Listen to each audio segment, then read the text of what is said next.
velkomin að rauðaborðinu á laugardagsmorgni.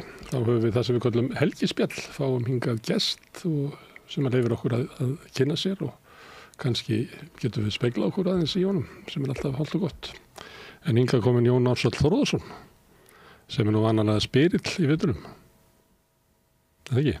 Jú, það er hlutverkið sem ég hef einhvern veginn valið mér á undanförnum áratugum, þannig að það er alltaf dálítið sérkennilegt að vera hinum megin við. Kanntu það, heldur þau?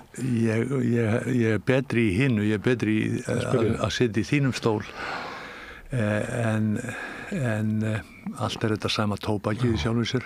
Það er gaman að fá þig. Takk. Svona, líka fyrir okkur sem eru með svona þætti, það er gaman að fá svona þá sem hafa verið að móta þetta form við eins og nætti. Já.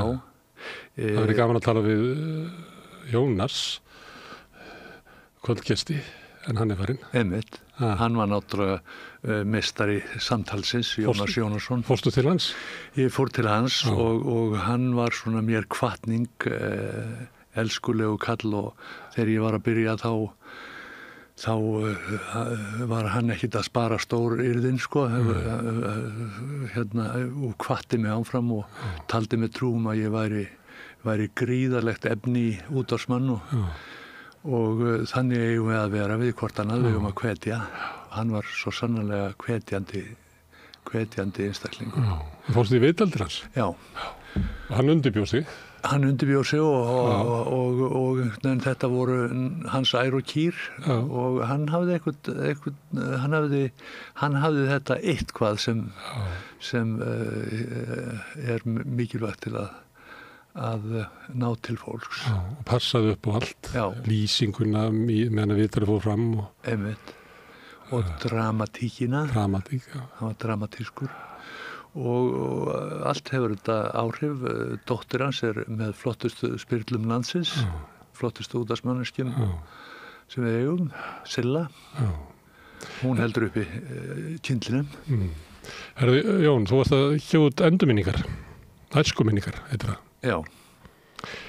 Og hérna með svona ég er bara forvitin út af því, sko, af hverju og hvernig þetta kemur til manns, svona það að horfa aftur og velta fyrir sér, ég býst við því að þú veist að velta fyrir þér hvernig þú varðst það sem þú ert. Já. Úr hverju þú ert. Já, það er hluti af þessu. Og þetta á að koma til manns svona á vissum aldri, það ekki? Þú varst ekki að hugsa svona þegar þú varst 40? Nei, og ekki 50? Og þetta var eiginlega, þetta kom eiginlega ekki til mín fyrir að ég var hættur í sjónvarpi og allt í einu var ég komið með nægan tíma til alls og mér leið vel og einhvern veginn, það var ekki, allt í einu hafði ég miklu meiri tíma en ég hefði haft áður einhvern veginn og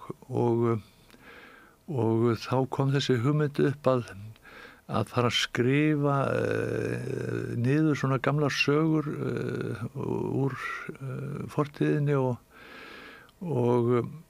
og glíma við það að setja niður á blað einhverja sögur sem ég hafði heyrt af sjálfu mér eins og í öllum fjölskyldum þá var alltaf verið að segja einhverja sögur af mér þegar ég var lítill.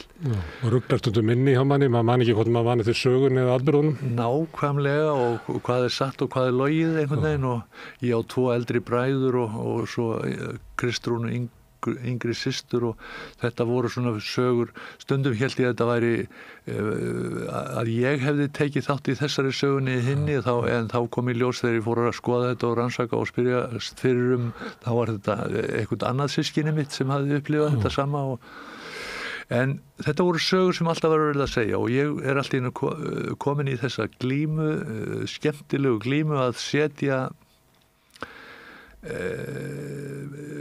hinna munnlegu geymd varveita hinna munnlegu geymdin á blað. Ég er alltaf komin eiginlega bara í sömu aðstæður og forfeður okkar voru þegar þeir settust niður í klaustrónum og fóru að skrifa niður Íslendingasöguna. Munnlegu geymd. Já, að færa hinna munnlegu geymd, færa söguna niður á blað og það er allt annað. Það er eiginlega svona svolítið krossgáta að koma einhverju sögu niður á blað. En þetta þá endur sko að því að líklega það þannig að allar fjölskyldur og ættir eiga svona sína sögu, við lifum inn í sögu. Nákvæmlega. Og hvaðan við komum og hver við erum. En svo ferðu að rannsaka þetta, þá þetta endur skoða söguna. Já, þá er komið að því, það er eitt af því sem maður lendir í, það er ein glíman. Og náttúrulega hinn klassiska glíma þess sem ætlar að fara að skrifa ævisögu sína per se er glíman við lygina og flestir lenda í því að fara að skrifa sjálfan sig og láta sig koma vel út og við erum jú öll í því að við viljum öll koma vel út úr hlutunum og við viljum líta vel út og við lítum í spegil áður en við förum út í hversdaginn og marga ævisöguna hef ég lesið sem er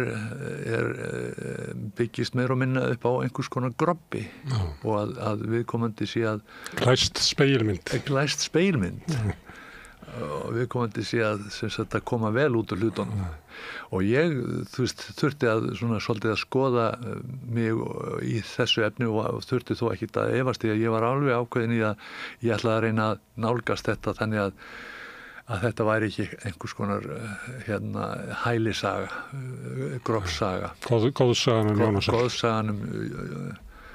Jón Ársæl.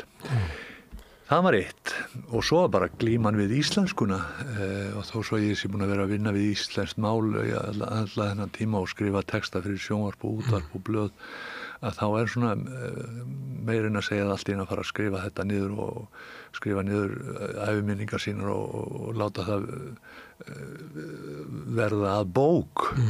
Það er annað tungumálið eða bara hvernig það er notað þegar maður situr og skrifar eða þegar maður reynir að halda lífi í samtali. Það er svolítið allt önnur ella. Já, það er svolítið annað. Og fyrsta sem ég datt í hug var bara að fara sömu leið og Bubbi Mortens og fá Silju Aðalsteinsdóttur í lið með mér. Og hún er nú betri en enginn og hún var svo sæt við mig að hún tók þetta sem alveg tók þetta að sér að aðstoða mig og þá var ég miklu öruggari en svo var ég með marga aðra góða með mér og Steinunn kona mín var minn besti yfirlesari og það hvatti mig þegar hún fór að hlæja að sögunum og skemmta sér yfir þessu. Þú ennþá fengið hana til að hlæja? Ennþá bý ég við það góða kost og það hvatti mig líka því að margt af þessum sögum og minningum eru náttúrulega sniðugar og hlægilegar, það er kannski þess vegna sem það gleymast ekki. Það er eitthvað sem gerist sem er sniðugt og skemmtilegt og þá er farið að segja sögurnar og þannig var til dæmis nafnið á bókinni til, ég átti að heita Bjólfur af því að þar var saga að baki sem var búið að rífi oft upp heima. Pabbi vildi endilega að ég héti Bjólfur af því að ég var fæddur undir fjallinu Bjólfi á Seyðisfirði og hann var togaraskipstjóri og hann var á skipi sem hét Ísólfur og Ísólfur var sonur landnámsmannsins Bjólfs. Það hefði nú verið fínt nafn Ísólfur Bjólfur. Það hefði verið sterkt. Ég veit það ekki, Bjólfur, ég hefði sjálfsagt orðið fyrir einelti og lagst í drykkjuskap seinna meir og væri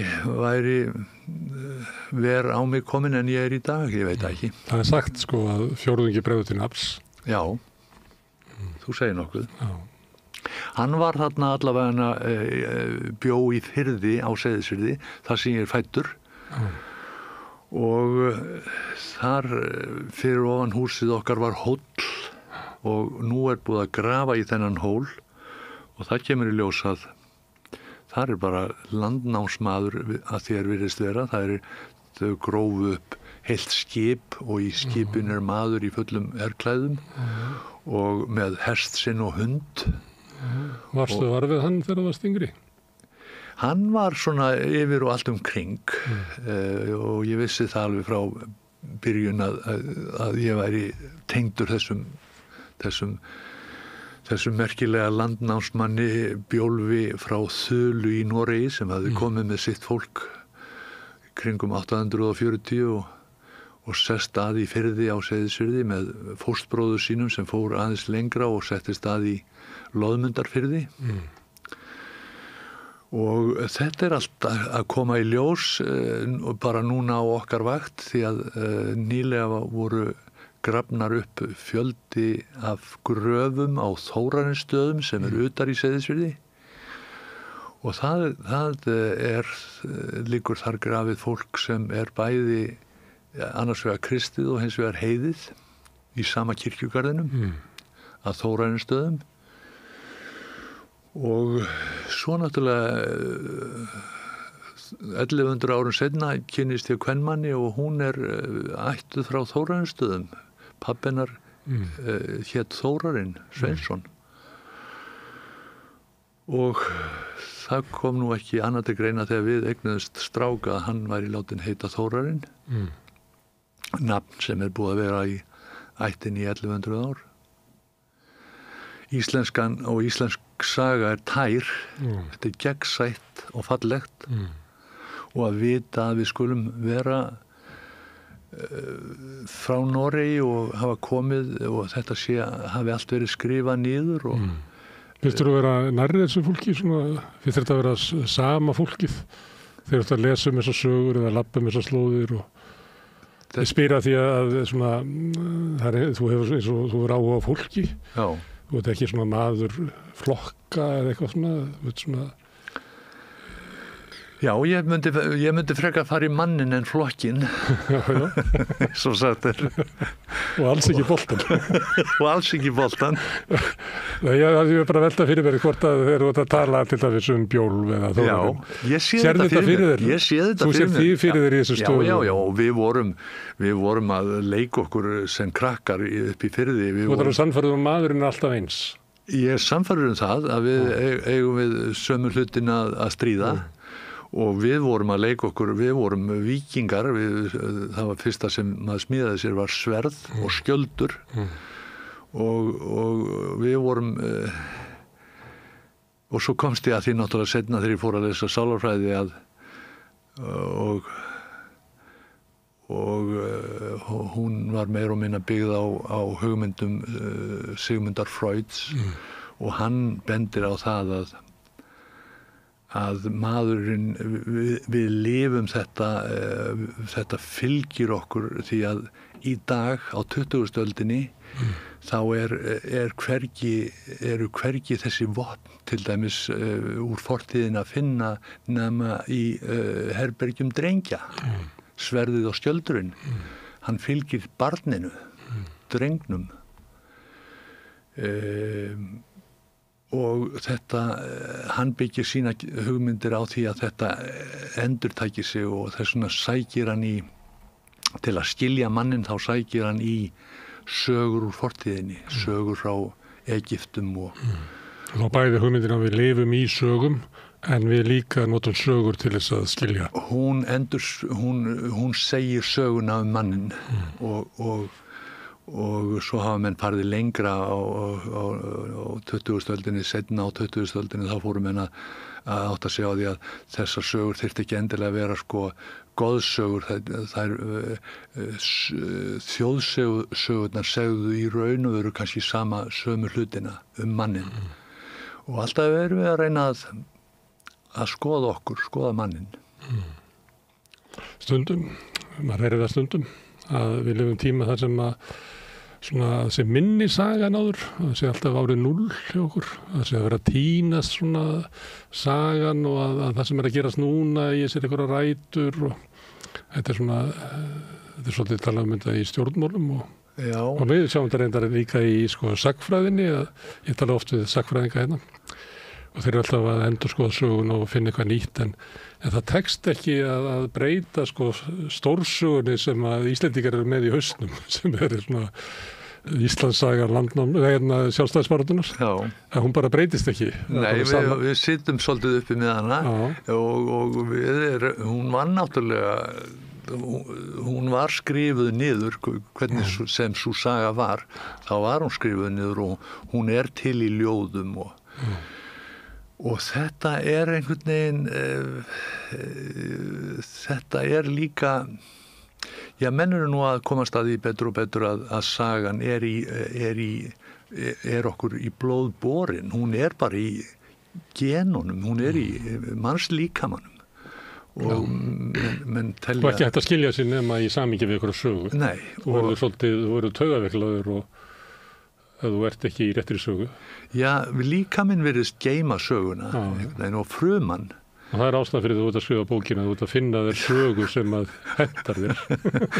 Já, ég veit ekki hvað ég veit ekki hvað rekur mann eins og mig til að fara að skrifa sögu sína.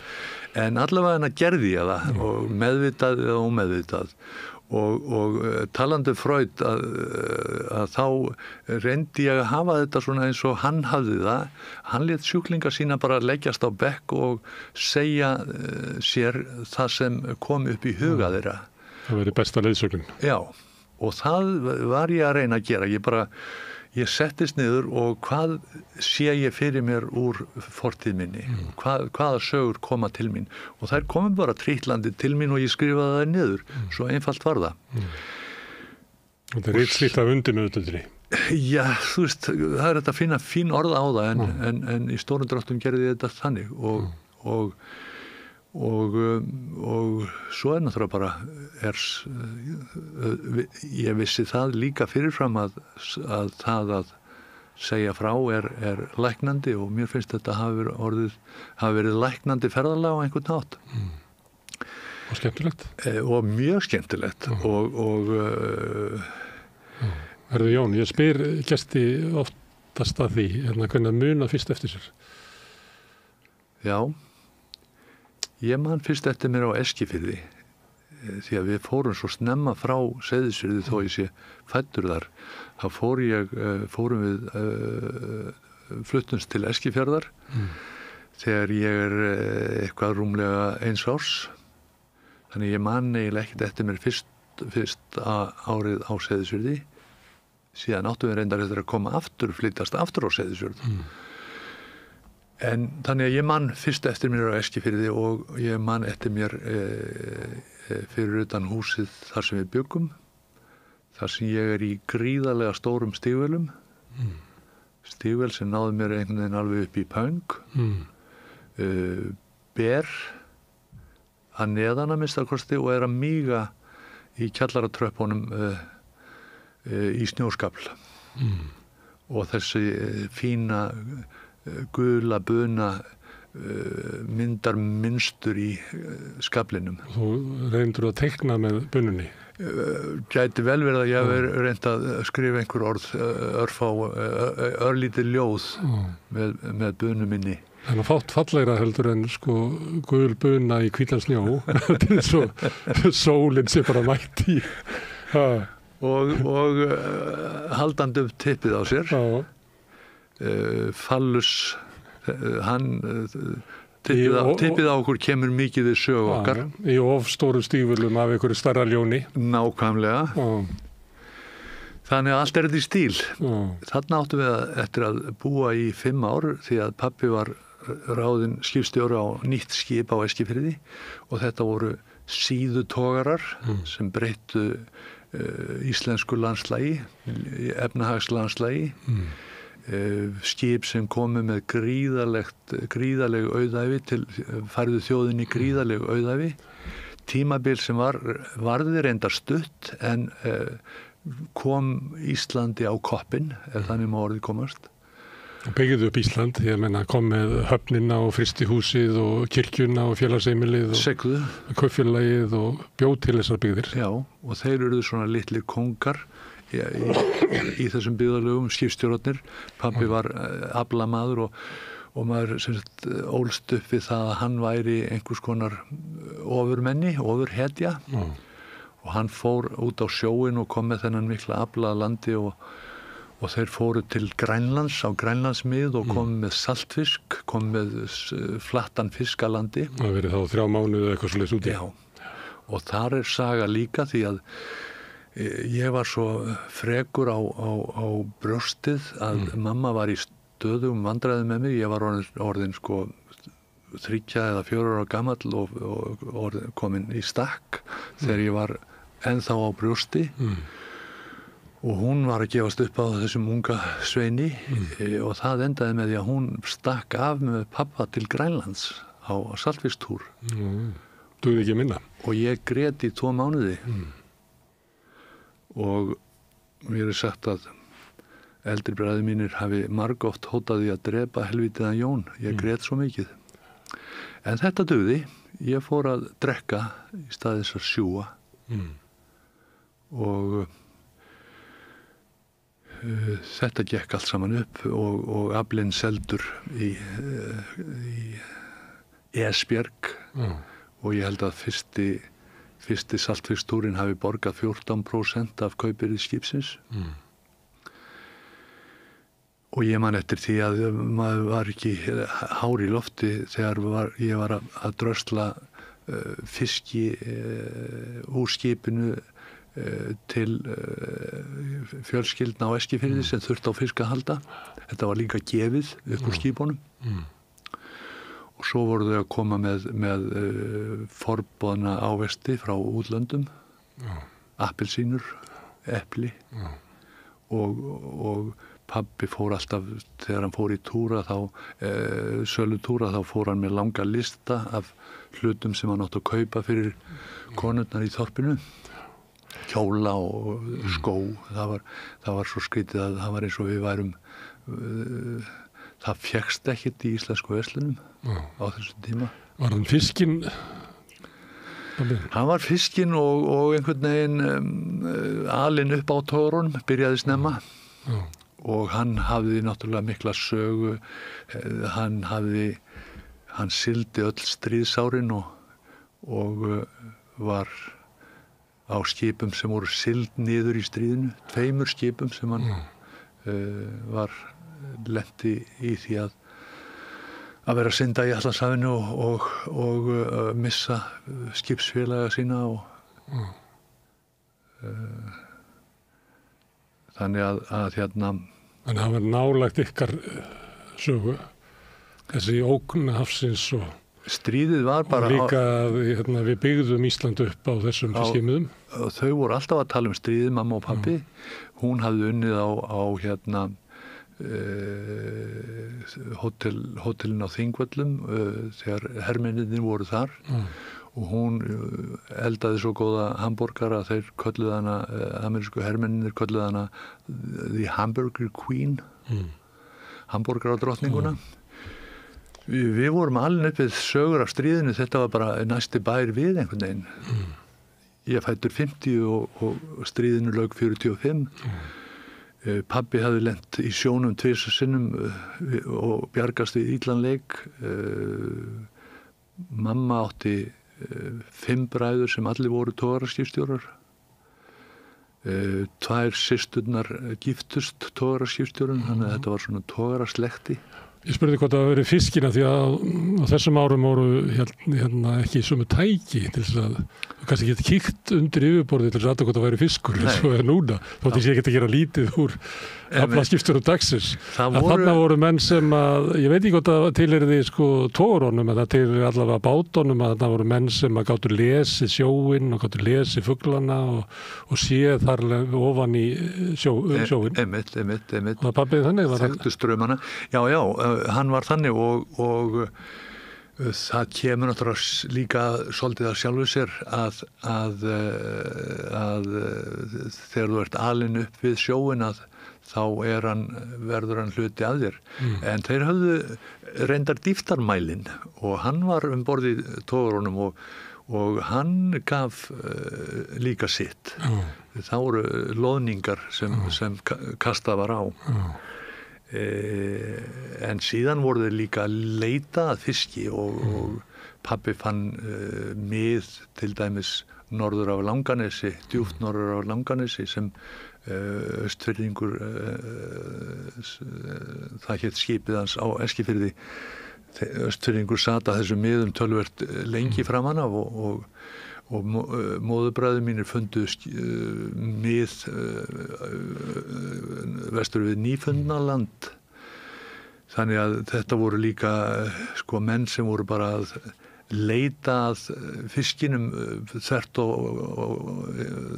kruss yfir Atlantshafið. Það var algjör ritdeila milli prófessora hérna í háskólanum, man ekki hvað, það verið ekki á svo snemma á 9. áratugnum hvort að menn væru fisknir eða ekki. Nákvæmlega. Það var eitt sem héldi fram að þetta væri bara þeir sem höfðu sótt sjóin harðast, komið með mestan aflann. Það er einkenningin. Og svo var það annar prófessor sem var sonur skipstjóra sem svaraði og sagði nei, það væri bara, menn væri fisknir. Já. Það er náttúrulega engin niðurstaða í þessu, þetta er bara eins og hérna hérna eðli og uppeldi eða ætt og uppeldi. Já. Þetta er eilíf deila hvort að menn séu fisknir eða ekki. Jú. Menn hafa líka verið að velta fyrir sér og ég lendi meiri sér í því sjálfur að rannsaka nákvæmlega þetta atriði hvort að menn sæju fyrir óorðna hluti og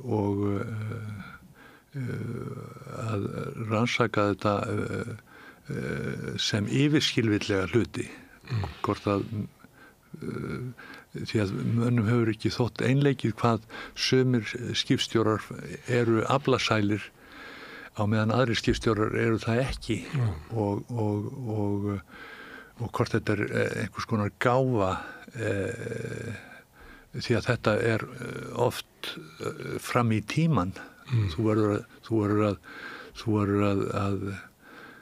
ferð eitthvað og gengur að einhverjum afla Þetta er bara, maðurinn er mesta undrið við það er einhver lestur á náttúrunni sem að menn sjá og það sem að aflaskipstjóri horfir á hafið, hann sér allt annað haf heldur en við kannski. Já, ég hef stundur sagt að sko að heppnin sé meira greind að við tölum heppið fólk. Ég held í fram að það sé frekar greind heldur en heppið. Ég var eins og í Afríku og komum kannski að því að þú veist eins og í Afríku líka. Þá var ég með manni sem var að koma í fyrsta skipti aftur heim til Tógó eftir held ég 20 ár og var að leita að leiði föðursins. Og svo vorum við að keyra eftir vegi og þá var náttúrulega bara endalaus skógur og við náttúrulega í norðurinnu sáum við bara grænt eitthvað, misgrænt eitthvað. Og þá var hann að leita tilteknu tré. Svo stoppaði hann og segði, þarna er það og við séum, hvað er það? Ég sá enga mun á þessu tré eins og öðrum tré. En hann sá þetta græna haf bara fullt af sögum og viðburðum og einhverju sem að við gátum ekki lesið neitt út nema bara grænt haf. Já. En þannig er það líklega með skipstjórum líka. Þeir horfa á og þeir sjá alls konar smáatriði og fleira hvernig fuglinn vomir yfir eða liggur á og hvernig breytingin er þegar ólíkir straumar. Nákvæmlega. En var pappinn þannig að hann var, ég meina að vera skipstjóri var líka náttúrulega að vera höfðingi meðal manna. Já. Hann var náttúrulega höfðingi í 3 mánuði í saltvíkstúrunum. Jú. Og það þurfti að hafa stjórn á áhöfninni. Með þetta alvald. Já, og sem er svo nöðsynlegt. Sem virkaði ekki nema að vera mild. Nei, en er fullkomlega nöðsynlegt borði í skipi sem þessu. Það eru 32 menn sem eru þarna út í Ballarhafi og eiga allt undir því að það sé sterk stjórn og það verður einhvern veginn ósjálfrátt virðing fyrir slíkum mönnum en þeir verða að afla sér þeirra virðingar og maður fann það hjá honum og þetta var eitthvað sem manni fannst gott að vita af honum og vita af hans afli og svona hans stjórnun og svo er þetta ekki einfalt því að svo koma þessi menn í land og þá breytist stjórnin og þetta er gamalt og nýtt fyrirbæri hver ræður heima og Þetta er einfaldur heimur, þessi 32 kalla heimur hann og hann er örugur og skýra Já, reglur og einmitt. hérna hvað eru mannvirðingar er alveg ljóst og einfalt. Já. Svo koma þær í land og þá verða stundum eins og fiskar á þurru landi. Nákvæmlega. Það sér það stundum að hérna óöryggi sjómanna, stórir stæðilegi kallar og vita aldrei almennilega hvort þetta sé sjálfsafgreiðsla eða hvort það sé þjónandi borðs verða svolítið óöryggir svona í háttum. Ég hef meira sér upplifað þetta á eigin skinni því að þegar ég fór að fara til sjós og ég fór strax strákur sem til sjós að þá fór maður að finna smá saman hversu mikil móðurmanns skipið var. Borð í skipinu hafði maður allt einhvern veginn, maður hafði matinn, maður hafði rúmið, maður hafði fötin, öryggið en leiðum maður koni í landa þá réði maður ekki alveg eins við aðstæðurnar þannig ég upplifði þetta bara strax sem barn á eigin skinni Það væri öruggar borð hvernig skipið veitti mér öryggi Það leiðir alltaf vel á sjó Nei. Það er líka, það getur verið hundleiðilegt að vera til sjós og maður þráir að komast í land og það er ákveðin gleði að koma í land og þannig að það er ekki allt elsku mamma. Það er ekki sjóveikur? Það er ekki elsku mamma. Jú, ég var sjóveikur líka og faðir minn sagði mér það hann hefði alltaf verið sjóveikur, alla sína hunds og kattar tíð. Það sagði minn líka. Já. En þannig að það er eiginlega aðalega í sjómannalögunum sem þessi rómantík sko, en hún er þarna samt fyrir hendi. Þú veit vagga mín það er gott að sofa sjó. Nákvæmlega. Ótrúlega og þótt að maður heyri vélag þá einhvern veginn slekkur maður á því og það er gott að sofa sjó. Já, skipið vaggar þig líka. Það slæri þig en það vaggar þig líka. Þannig að það er allur skallinn. Og ég þekki þetta líka að því að ég var á togara sem sagt og 12 ára gamall og við seldum fiskinn í Bremerhaven og Cuxhaven og við fórum ungur með strákonum upp á búlurnar og mellubúlurnar 12 ára? Já, og Mælirðu með því svona? Nei, ég myndi nú ekki mæla með þessu en einhvern veginn var alltaf bara Sumir sálfræðingar og félagsfræðingar í dag eru að tala að æskunni vanti kannski meiri seglu að við förum góð við börnin okkar en þú myndir ekki mæla með þessu Ekki þessu en svo er ég óendanlega fegin að hafa fengið að prófa þetta allt saman sem ég hef fengið að prófa og ég held að ég hef ekki borið skarðan hlut frá borðið þannilega séð þetta ég held að þetta hafi En það var skrítið að vera innan fulla skipsfélaga sína og þeir voru sumir grátandi stórar hetjur hafsins og voru allt í einu að gráta við öxlin á mér á einhverju þýskri búllu og segja mér að ég líktist sonum þeirra og ég vorkenndi þeim fullorðnum mönnum. Ganga með hennan linnulösa söknus í þannig.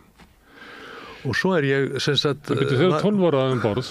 Já, ég var hálfdrættingur. Já, þeir voru oft, skipin voru oft með stráka, unga, svona duglega stráka sem hálfdrættinga. Hvenær ert þú 12 ára? 62. 1962 og ég er að klára melaskólan og er þarna... Fólk eru handtekið í dag eða væri með 12 ára barn í vinnu? Já, en það er bara, nú er öldin önnur einhvern veginn og ég er staddur þarna á þessari búllu í Bremerhaven.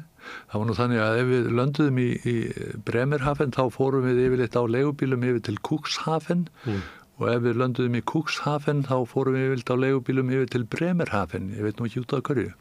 En við drukkum yfirleitt ekki á sama stað. Og drakstu þegar 12 ára?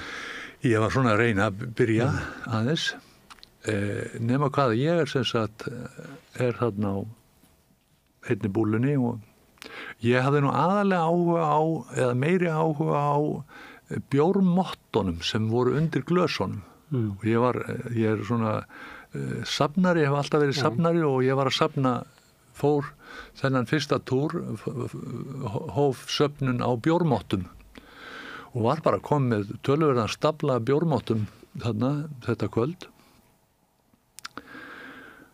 og sá þetta fyrir mér upp á vegg, ég ætlaði að líma þetta upp á vegg í herberginu mín og svo ég bara átta ég mig á því að ég þarna kom með tölvöðan að stapla bjórmáltum úr þykkum pappa svona og það bara, þeir eru farnir upp á einhver herbyggi í strákarnir, ég bara orðinn einn og það komið fram á nótt og ég rangla út með þennan stapla með mér undir hendinni og það rigning og regnvot stræti og ég þarna einn í myrkrinu og ég átta mig á því að allt í einu að ég bara veit, ég rat ekki til skips. Ég veit ekkert hvert ég á að snúa mér. Og litla hjarta nú kannski ekkert allt of stort þó að ég væri orðin fullvaksta togarasjómaður. Músa hjarta í litla ljóninu? Já, þannig ég gríp til þess ráðs að fara bara með faðirvorið. Og fer með faðirvorið og ekki fyrrbúin að klára það og segja amen, en að það kemur maður fljúandi út úr húsi. Það var verið að henda skipsfélaga mínum út úr einhverju húsinu þarna. Og það verið að fagnaði fundir og hann vissi alveg leiðina til skips og ég hafði verið bænheyrður þarna. Hann var ekkert hiss á því að honum hafi verið hent út að Guði þarna. Ég veit það ekki. Hann kallaði allavega þegar hann var lettur þarna á strætinu fyrir fram mig, Nonni, ert þú hérna? Og hefurðu sendt beiðni til þessa Guðs? Bænin má aldrei bresta þig. Þegar í harðbakka slær, en ég ekki góður Guðsmaður og er ekki góður að biðja og hvað þá að þakka. Þetta gleymist. En þannig var maður nú alin upp einhvern veginn. Þetta fylgdi með móðurmjólkinni. Já, var það signaði áður og var settur í ullabólinn? Já, nákvæmlega. Ég segi frá því einmitt í bókinni, þessari dulúðlegu aðtöfn að hreinn komin í kotið að vera syngdur í bak og fyrir og þegar ég var orðin fullorðinn maður þá áttaði ég mig á mikilvægi trúarinnar og maður fór að velta þessu fyrir sér fyrir samfélagið og kirkjan, hvað sem hana má segja, þá hún ein af þessum stólpum í samfélaginu sem samfélagið þarf svo mikið á að halda og einstaklingurinn kannski á Guði sínum að halda og glíman við Guð svona hluti af þessu öllu saman. Ég reyni líka að nálgast það í bókinni einhvern veginn því að ég var að glíma við það sem strákur við Guð og eins og kannski öll börn gera á einhvern hátt, hvort það væri einhver að hjálpa að hafa og mamma átti við veikindar stríða og ég man eftir að ég var að biðja aðstoð og fekk hann ekki. Það er kannski fyrsta svona andlega glíma flestra barna einmitt það hvers vegna stendur hjá Guð og leyfir hennu illa verða. Já. Ég held að það sé einhvers staðar þarna á, ég veit ekki, svona frá kannski 6 til 10, 11 ára, þá held ég að flestir lendi í einhverju svona glímu, sko. Þá einmitt þessi kabli í líf okkar svolítið að verða til. Veitu, ef Guð er góður, af hverju er heimurinn ekki góður? Já. Og engi getur svarað þessu. En þeir eru fleiri stólparnir í líf okkar og samfélaginu. Leigubílstjórar eru einn af þessum stólpum. Ef að leigubílinn er ekki til staðar og þú getur ekki treyst leigubílstjórunum, þá fer samfélagið að titra, riða til falls. Og ég hef áhyggjur af því, ég verðum bara að segja eins og Steingrímur sagði, ég hef bara áhyggjur af því að íslenskir leigubílar sé ekki til staðar þegar þú þarft á þeim að halda. Eins og svo margt sem að breytast á vaktinni. Það hélt kannski að leigubílinn væri hið fasta og stöðuga afl í samfélaginu. Það getur líka brugðist. Það getur líka brugðist. Eins og allt að bregðast á okkar vakt. Já. Herðu, áður að koma þangað, að þá, við vorum aðeins að ræða við pappaðinn, en getur sagt mér frá móðuðinni? Já, hún var eina af þessum sterku íslensku konum. Sjómannskona? Sjómannskonan. Það þurfti að vera sterkar? Já, og ég fann það í rannsókn minni þegar ég var að skrifa þessar æskuminningar mínar, þá fór ég að skoða afa mína og ömmur og langafa og langömmur, og það var sagt á einu stað langömmu mína, Guðrúnu Lísbeth, konu Sæmundar á Vatnsleysu, langafa míns, að hún hefði sagt við bónda sinn, Sæmundur, þú ræður á sjónum en ég í landi. Og þetta sama gæti ég sagt mömmu, hún réði í landi, pabbi réði á sjónum. Og hún varð líka, aflaði sér svona vinsælda og virðingar þar sem hún bjó. Alls þar sem við byggum var sótti fólk í hana. Og hún varð svona höfðingi í mínum huga. Og hún var meira en höfðingi, hún var líka drottning í mínum huga. Ég sá hann alltaf sem einhvers konar drottningu. Hún var með sítt hár og tók það upp í hnakkan, og pabbi reið handinni net sem hún lagði yfir hárið, og þetta hafði ég séð svona í teikningum og myndum af drottningum, erlendum drottningum. Og þetta ruglaði saman í huga barnsins. Ég bara var viss það að hún væri einhvers konar drottning. Og væri úr öðru efni en aðrir. Já, þetta var líka hluti af þessum búsár eða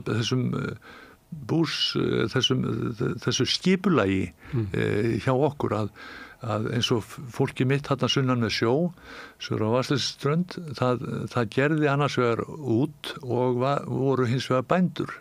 Þannig að það var að sjá búskapinn og síðan var það að sjá sjóinn, og hvort vekja jafn mikilvægt og mátti engan mann missa. Og konurnar sáu meira búinn, þó að væri náttúrulega vinnufólk og þrælar. Þannig að þetta var svona hluti af því að part af programmet, eins og sagt, að konan væri sterk. Og þó að það væri sterkir sjómenn og sterkir útvegsmenn, þá verður konurnar að vera sterkar. Og við sjáum það alveg bara aftur í sögurnar, að konan hefur fengið að vera, þó að þetta hafi nú farið allavegana, og kallmenn hafi ráðið einhvern veginn yfir allt og öllu. Já, yfir svona hefur formlega samfélag, þá höfðu þær svona sín svæði. Þá höfðu þær sín völd, og þannig að barátta okkar fyrir jafnrétti kynjana og kvenfrelsisbaráttan til dæmis á 20. öldinni, hún hefur bakhjall í þessu kerfi sem var samt á margan hátt misheppnað og óréttlátt hvað konan snertir. Þá var ákveðin bakhjall í því að konan hafði fengið að vera sterk og fengið að hafa völd eða skóp sér völd. Og sérstaklega ef hún var heppin við mann, en sumar eru það ekki. Já. Og þá kallum að maðurinn verið komandi. Þá erum við komin að því að við erum náttúrulega ásælega mishefnuð skepna maðurinn, og við erum bara mjög mishefnuð eintök, og maðurinn á mjög langt í land, mannskepnan. Og það hver einasti maður sem hefur sinn djöful að draga, og við getum orðið hvort öðru illt. Já, og það ósætti, maðurinn ekki bara sáttur við sjálfur sig, hann er ósáttur við sjálfan sig og það eru ósætti í kringum hann og í öllum fjölskyldum er einhvers konar ósætti og ekkert á okkur er sátt og ég var einhvern tíma hérna eftir ég kom heim úr námi og var að vinna sem sálfræðingur og þá leitaði ég aðstóðar og reyndar ekki bara ég heldur nokkri kollegar mínir sem hittum reglulega amerískan sálfræðing sem hétt Michael Krigsfield og hann kom hingað reglulega til að vinna með okkur og það var eiginlega megið þemað var það að reyna að læra að hætta að ljúga og við unnum sem sagt bara frá morgni til kvölds við það að reyna að hætta að ljúga En það nokkuð gaman? Já, ég þarna að reyna að hætta að ljúga og svo það einhvern tíma daginn að ég missi það út af mér að ég sé nú bara tiltölulega hamingjusamur náungi og Michael Krigsfield stekkur upp úr stólnum riksar yfir salinn þveran og endilangan og tekur í hendina á mér og segir Jón Ársæll, þú ert fyrsti hamingjusami maðurinn sem ég hitt á jörðinni og ég var náttúrulega að ljúga ég var kannski ekki alveg fullkomlega hamingjusamur og við kannski stendur okkur það getur búið Nei, það er einhvern veginn ekki búið Kunstin er kannski svo að sætta sig við sjálfan sig sem breyska mannesku Já En það er ekkit auðvelt að sætta sig við það. Nei, það er ekki alltaf, það er erfitt kannski að elska sig sem breyska veru. Við viljum frekar elska okkur sem fullkomna veru. Við reynum það. Þegar við höfum í okkur guðlegan anda að við getum orðið fullkomin. Við vitum alltaf að við getum gert betur. Og það var það sem ég var að reyna þegar ég fór að skrifa þessa sögu mína og þessar æskuminningar. Það var það að reyna á ég að láta þetta, á ég að reyna að koma vel út úr þessari bók, á ég að reyna að laga aðeins sannleikann sjálfan mig og það gerum við. Pabbi þinn er að austan? Eitthvað? Nei, þau eru öll sunnan með sjó. En af hverju fæðist þú á Seyðisfirði? Jú, það var að því að hann var ráðinn togaraskipstjóri austur og hafði verið á togurum hérna fyrir sunnan. Og hvað ertu þá, sunnlendingur? Já, hvað er ég? Ég veit það ekki. Ég veit ekki hvaðan ég er. Og nú næstuð á þeirri kynslóð að skipti máli til dæmis hvaðan foreldræðinni voru. Já. Af því að það var, svona, manni finnst svona Ísland meira minna runnið saman núna, sko. Já. En þá gat það skipt bara máli bara kultúr og jafnvel orðfæri og svona ýmsar hugmyndir sko hvaðan fólk koma. Já, þetta var einhvern veginn líka, fannst mér, ég var stoltur af þessu fólki og það var alltaf verið að segja einhverja sögur af því, sem að það fólkið mitt er sunnan með sjó, pabbi var fæddur í Hvassahrauni og mamma á minni Vatnsleysu, þetta eru bæir sitt hvoru megin við Vatnsleysuvíkina og ekkur fram hjá þessum bæjum þegar þú ferð sur og Þannig að þau hafa þekkst allavega? Þau voru elst sinna systkina og þekktust, það var bara vogurinn sem skildu þau að og hennar fólk var af Vatnsleysuströndinni en hafði komið að hluta til frá Borgarfirði, frá Húsafelli og þetta var nú svo stutt í fornöldina þarna heima hjá mér sko að þú veist langafi minn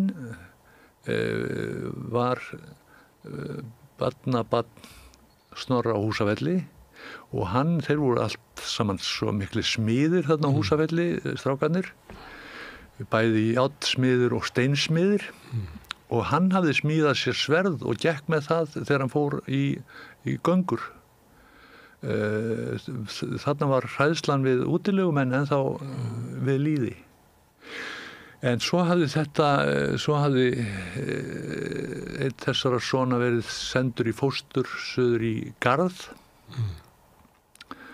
og Þorsteinn Gíslason og það var pabbi hans sem smíðaði þetta sverð og gekk með það í göngum upp á Arnarvarsheiði.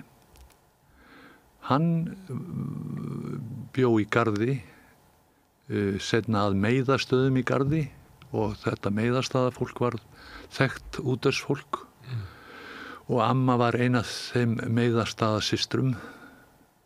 Mamma fór alltaf að gráta þegar hún sagði mér og sagði okkur krökkunum söguna mömmu sína að hún var í Melbæ hjá foreldrum sínum og bærinn brann á nýársnótt og langafi náði að bjarga sínu fólki, börnunum út úr brennandi bænum og síðast fóstru sinni út þakglugga en gekk svo hraustlega fram við björgunarstarfið að hann brann í andliti og misti sjónina og amma var þá 9 ára gömul og var borin skaðbrend á milli bæja í hríðarbil og hafði spurt piltinn sem bar hann á bakinu af hverju hann væri svona blautur og þá kom í ljós að brunablöðrurnar á barninu voru að springa og mamma grét alltaf þegar hún sagði þessa sögu. Þetta var móðurfólkið, föðurfólkið var frá Vindheimum í Ölfusi, afi var frá Vindheimum í Ölfusi og amma frá Vogsósum og afi var sem sagt afskaplega glíminn, afi Sigurður. Hann var sagður með glímnustu mönnum í Þorlákshöfn. Þorlákshöfn var bóndabær. Það var róið. Já. Og þá var það mikið mála að geta glímt. Glíman horfin svolítið frá okkur. Og ég hef verið að reyna að minna fólk á að íslensk glíma var einu sinni á Ólympíu, sem eitt af Ólympíu. Það var reynd að koma inn í það að. Og ég man eftir bara nýlega, ég var út í Kaupmannahöfn og var að reyna að kenna Dönum að glíma glímu. Það var á ráðstefnu og Myndirðu vilja að verið þannig að þegar þú hefðu komið hérna í morgun að við höfum tekið eina bröndóta. Það hét að taka eina bröndóta. Þú vilja það? Það var sagt afa og hann hefði gert það. Hann hefði tekið mjög snið glímu. Hann hafði bara unun að því að fara í eina bröndóta. Og hann sagði við mig þegar ég var að hjálpa honum sem strákur sér í Hafnarfirði að móka út úr fjárhúsinu hjá honum. Hann var með kindur inn í miðjum Hafnarfjarðarbæ. Að þegar við vorum búin að móka út úr fjárhúsinu þá sagði afi gjarnan við mig: "Jæja, nonni minn, vilt þú nú ekki fara að hlaupa stekk?" Og ég var ekki alveg klár á því hvað þetta væri að hlaupa stekk, en það var eitthvað gott. En drengir og menn fengu náttúrulega þarna svona líkamlega snertingu út úr þessu. Já. Þannig það ekki alltaf kannski sniðugt að vera að skilja drengi í sundur. Þeir mega aðeins nuðlast í einhverju slag eða hvað. Jú, og strákar slást. Já, líklega minna núna en áður var. Já, en fórstu ekki alltaf í slag? Jú, ég held að það verið til ennþá í mínum tíma. Já. Og rifast fyrir daginn að þá var fólk verið að hrinda. Það hefur verið langt síðan að hrinda einhverju. Það var á skólalóðinu, það var bara fólk verið að hrinda. Já, maður ætti kannski að taka það meira upp. Að hrinda. Nema hvað, og ég segi frá því í bókinni, svo ég komin á bókinni, að ég fór snemma að ég fór að læra júdó sem ungur drengur. Og það var í júdófélaginu Ármanni í húsi Jóns Þorsteinssonar. Og ég þarna byrja 11 ára í að læra júdó og þá var svo skemmtilegt, þetta var bara á upphafsárum júdósins á Íslandi og þá voru ekki nema bara liðin eitthvað 80 ár frá því að júdó hafði verið fundið upp austur í Japan. Nema hvað, að ég þarna ungur drengur og að læra júdó og það aðalega, eða fyrst manni kennt að detta. Og þú dettur á ákveðin hátt, mjúkan hátt. Þetta hinn mjúka íþrótt, júdóið. Og þú slærð frá þér hendinni þegar þú dettur, tekur að þér fallið.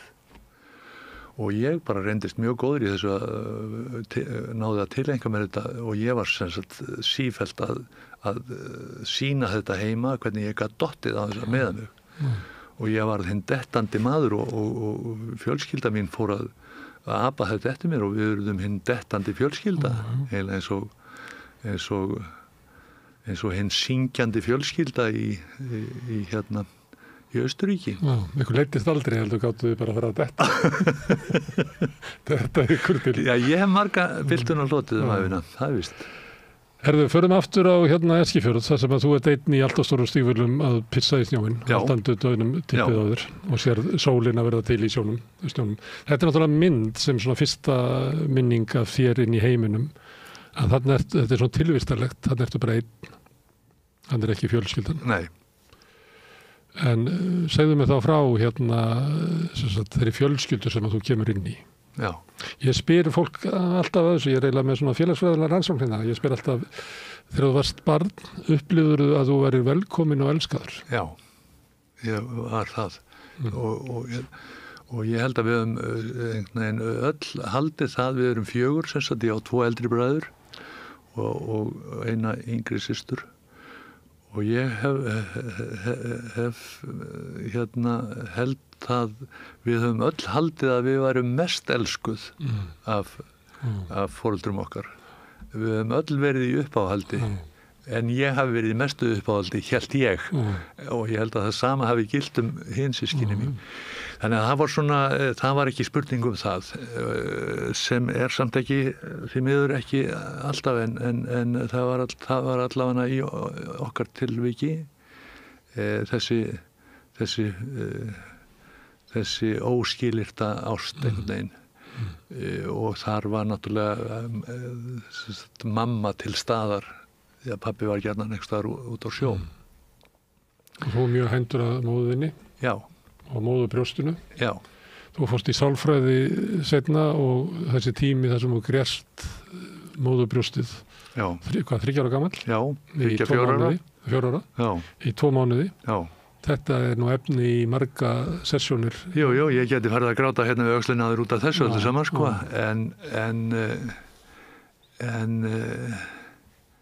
En er þetta ekki bara gangur lífsins eins og ég held svo ég komið því nú að mín ævi er ekki merkilegri en hvers annars og þessar tilfinningar sem ég er að reyna að lýsa hér eru nú bara tilfinningar okkar allra. Þessum að ertu fengin hingað vegna svo við getum speglað okkur í þeirra því að þú ert ekkert svo ólíkur okkur.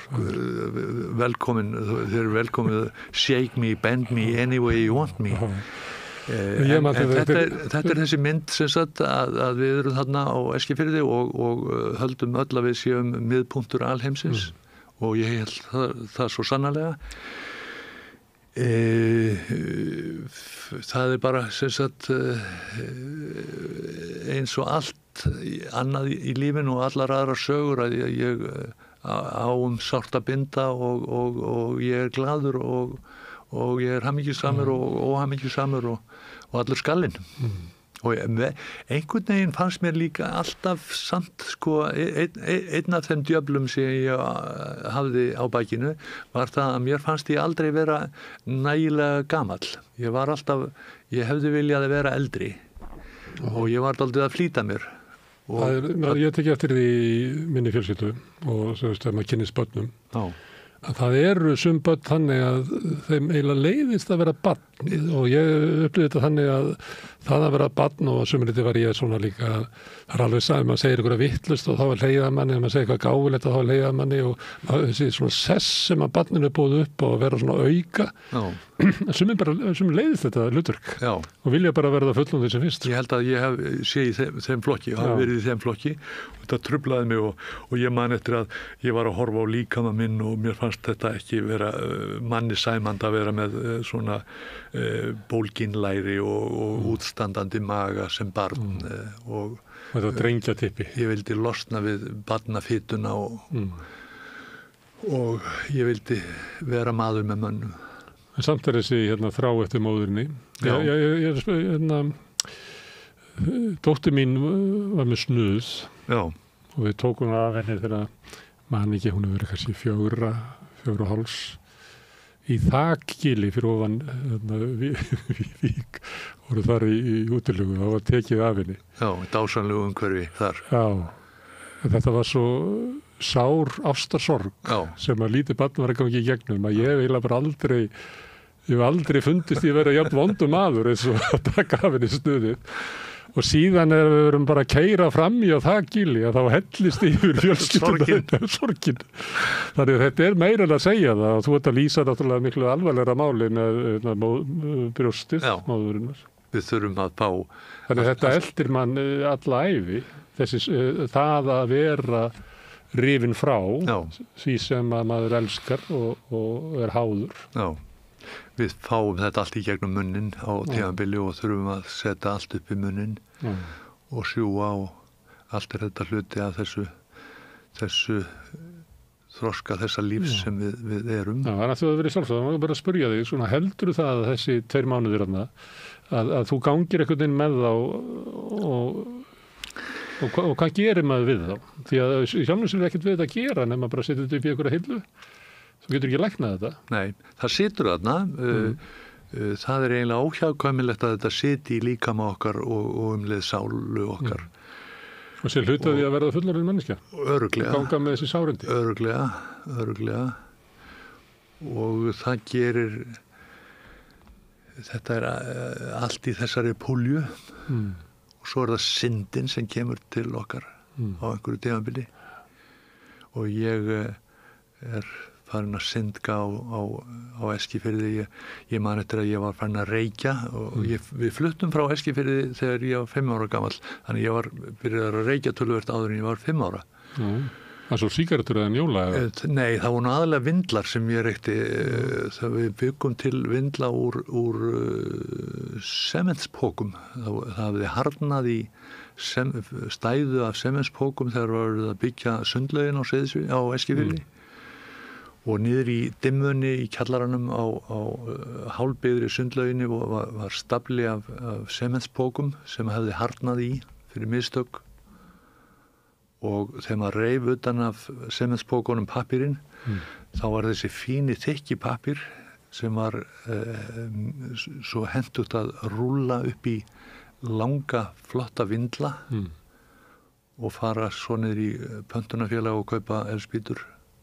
Bara það að kaupa eldspýtur var heilt ævintýri og að kveikja á eldspýtunni og bera hana upp að vindlinum sem varst búin að rúlla sjálfur. En sementspunkar ekki ávanabindandi eins og tóbak? Já, þeir voru það í mínu tilviki því að ég var sólgin í að reykja vindla í kjallarunum á sundlaugin og þetta var allt. Þetta var eins og að ganga inn í einhverja undirheima að vera þarna í myrkrinu og krakkarnir sem voru með mér þau kveiktu líka í sínum vindlum og þú sást bara logan af vindlunum og þetta var svona eins og manndómsvígsla. Þú fórst niður í undirheimana og forbóðna veröld. Já, braust af þér og þetta hafði áhrif á þig eins og líkamleg áhrif á þig reykurinn og svo fór maður heim til mömmu og reyndi að ljúga því að henni að ég hefði ekki verið að gera brjóta neitt af mér en hún fann samt reykjarlyktina og það var eins og hún vissi allt og ég sá þetta ekki seinna, ég sá samskona vinnubröð í vindlagerð löngu seinna þegar ég orðið fullorðinn maður og var í höfninni í Havanna á Kúbu og þar voru svona stórar stæðilegar konur sem lyftu upp rósóttum kjólum sínum og vöfðu vindla á lærunum á sér innanverðum. Og ég reykti svona vindla þar en þeir voru ekki eins rammir eins og vindlarnir á Eskifirði. Það vantaði allt sement í... Þú verður ekki fundist jafnbóða vindla eftir það? Nei, aldrei sama hvað ég hef búin að vera að leita að þessu rétta bragði síðan. Já. En þarna komið svona barnaveröld. Já. Já, því erum ofta að vísa í hvernig við erum að tala börn í dag að þá hef ég oft segið stundum að þegar ég var lítill eða barn og gekk út eða sendur út að leika að þá voru 3/3 íbúa Reykjavíkur voru börn Já. Núna það eitthvað 17%. Hældi því. Þannig að svo stærri heimur barnanna. Já, þetta voru svona skarar á krökkum. Og það sem var oft veröld sem átti sín eigin lögmál og náttúrulega fullt af einhverju einelti og alls konar, en samt verða líka systkina hópar þar sem að eldri báru ábyrgð á yngri og eitthvað fleiri. Já. Sem ég held að þessi veröld ekki eins stór og þykk eins og hún var þá. Nei, en hún bara, hún með öðru sniði, Gunnar. Inn á vefnum. Já, og þetta bara eins og við erum að ganga í gegnum að því að við erum orðin þeir gamlir menn hérna sem situr við rautt borð og tölum saman. Þetta bara annar heimur. Við erum að tala veröld sem var. Þannig hefur þetta alltaf verið og verður alltaf sjálfsagt. Og við það alltaf heimsendir. Það alltaf einhvers konar heimsendir og maðurinn kemst af. Þið ólust upp eins og blóm í eggi hjá foreldrum ykkar, systkinin. Viltu segja mér frá eldri bræðruðinu? Pössuðu þeir upp á þig? Eða þeir voru nú að hugsa að láta þig hverfa þarna þegar þú grest? Já, þeir lifðu sínu lífi og gengu í gegnum sín ævintýri. Og hérna óðu sína elda eins og allir aðrir.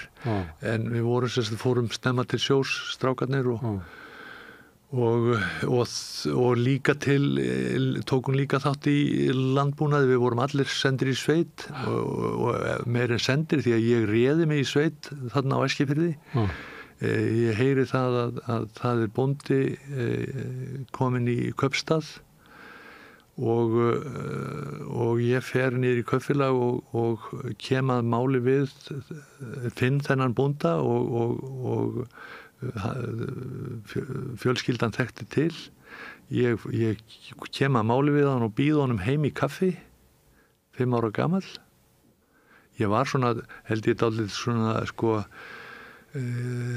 höfðingjadjarfur strákur og býð honum heim í kaffi og pönnukökur, lofa honum því á þess að láta mömmu vita og drösla honum heim og hann náttúrulega til í það og þekkti til mömmu og pappa og ég fór með honum kvöldið í sveitina og var þar í 6 sumur í Jökulsárhlíð, í Sleðbrjótsseli í Jökulsárhlíð og þar var annar heimur sem birtist mér.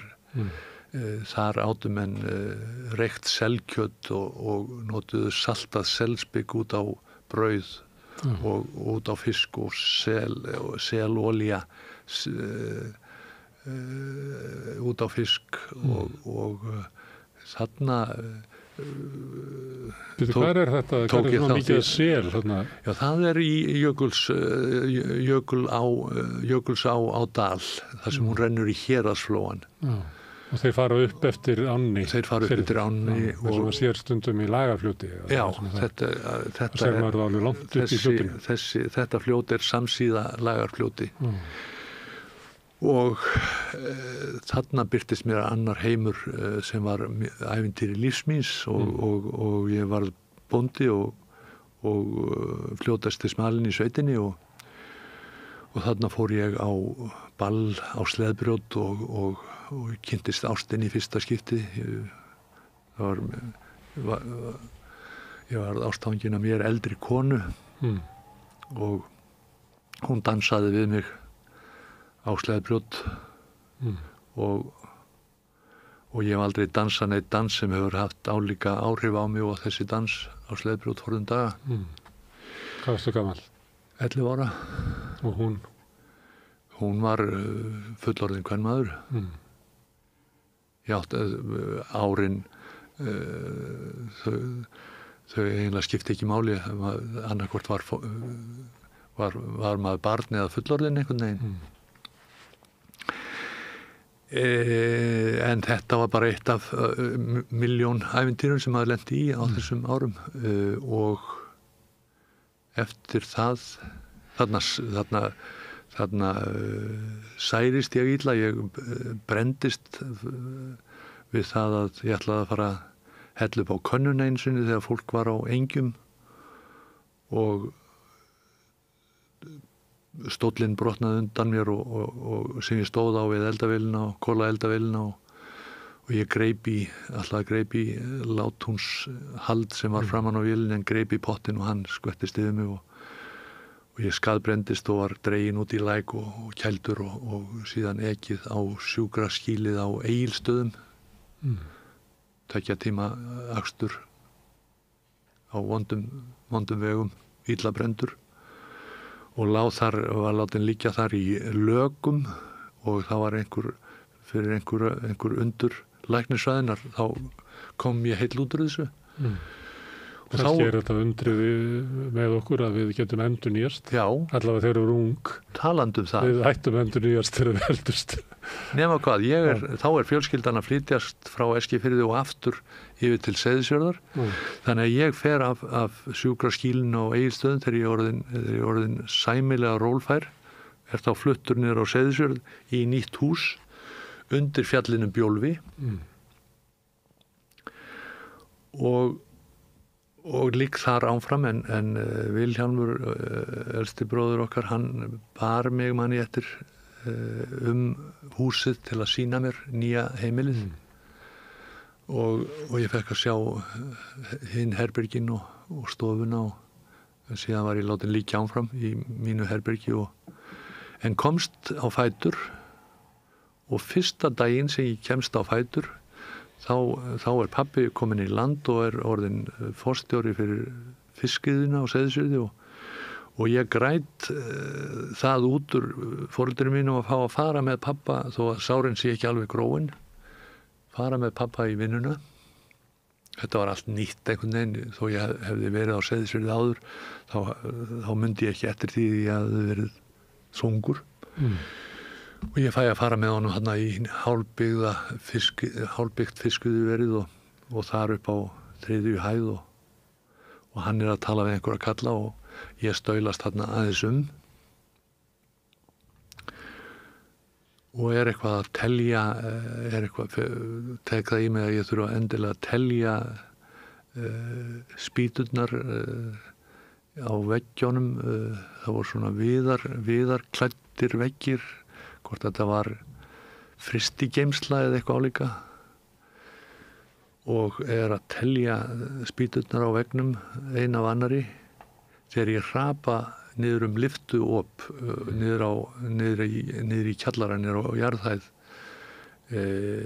Það sem bjargaði mér í fallinu var það að ég slengist utan í stálbita og hann tekur af mér fallið en leið klippi í sundur á mér tunguna og hún fer í tvennt og niður á steingólfið þar sem ég ligg rotaður í blóðu mínu en ég samt sé í móðu pappa og mágans sem hann hafði verið að tala við þeir koma hlaupandi niður tröppurnar og fara að stumra yfir mér og taka það til bragðs að bera mig út í herskip sem var statt þarna bundið við bryggjuna framan við húsið. Sænskt herskip.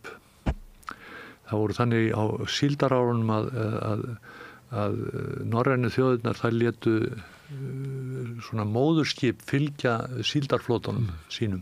Meðal annars með lækni. Já, og þar var læknir borð. Og þetta var svona, Svíarnir gera þetta allt svo snirtilega, þeir voru sko gátu breytt lúkkarnum í litla skurðstofu, bara með nánast einu handtaki. Og þar var gert að sárum mínum til að byrja með áður en ég var fluttur svo á sjúkrahúsið á Seyðisfirði.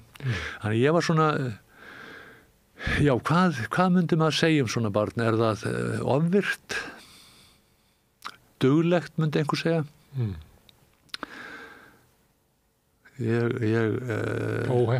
Óheppið hvatvíst að þú heppni væri greind, sagði ráðan. Ég veit ekki, þetta var nú ekki mjög greindarlegt spor þarna en þarna er mikið á þig lagt. Þetta er eins og sagan af Jóp, það verið að reyna þig.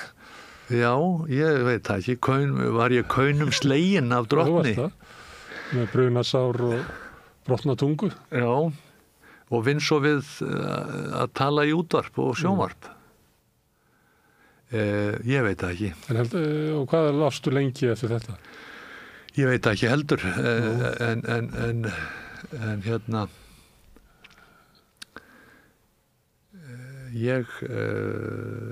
það voru svona, ég man eftir svona einhverjum, það var verið að reyna að gefa mér malt að drekka, man ég eftir á spítalanum og læknirinn hét Egill og ég held að Egills malt væri eitthvað tengt þessum lækni á Seyðisfirði lengi vel. Svo reyndi ég seinna að nota malt til að drekka og verða fullur þegar ég var komin í gagnfræðaskóla. Og það drekka ansi mikið að malti til þess. Já, gallinn við malti var það að maður vissi nú að það væri áfengt en þegar maður var búin að drekka kannski svona 6-8 flöskur af malti þá var maður búin að fá hvítuna sko og var að æla. Það var ekki malt svo sætt að það sko, það heldur sér 2 sinnum sætar heldur kók sem þó eins og sulta. Ég uppgötaði seinna að það væri vænlegra að drekka jólaöl.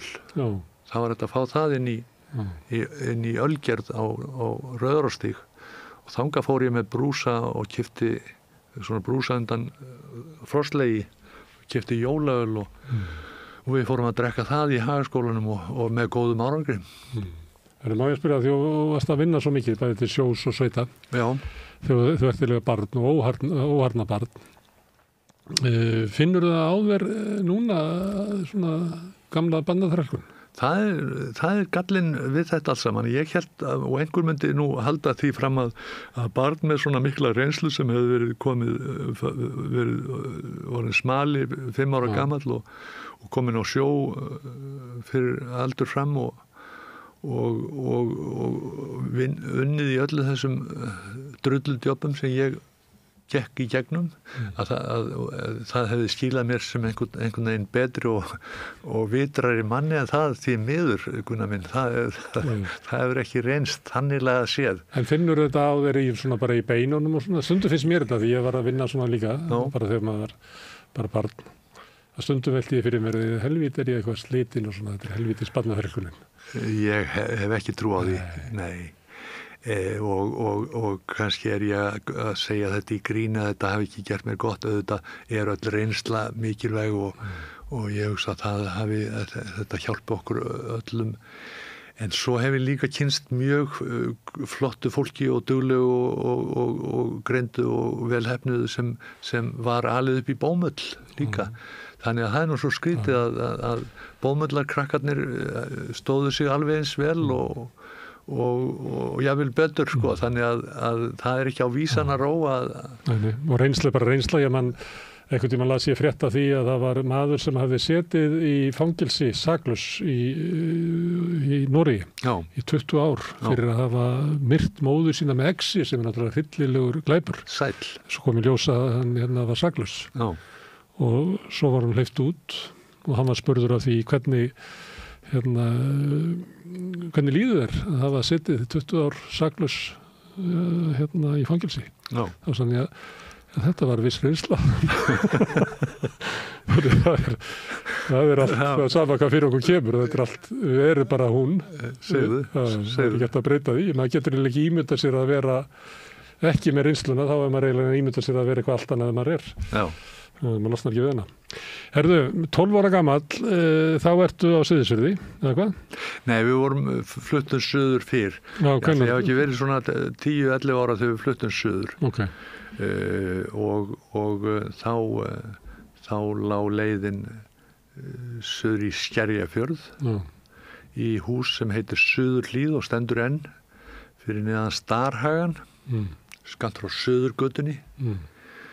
Og þetta við Skerjafjörðin og þetta var hús sem pabbi og mamma höfðu byggt eða keypt og byggt ofan á áður þau fluttust austur og hafði verið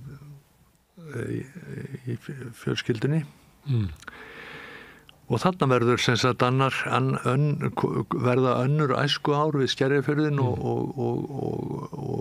ægisíðuna og ég fer að bera út blöð Var það eitthvað munur á því að svona Seyðisfirði eða Reykjavík á þessum árum?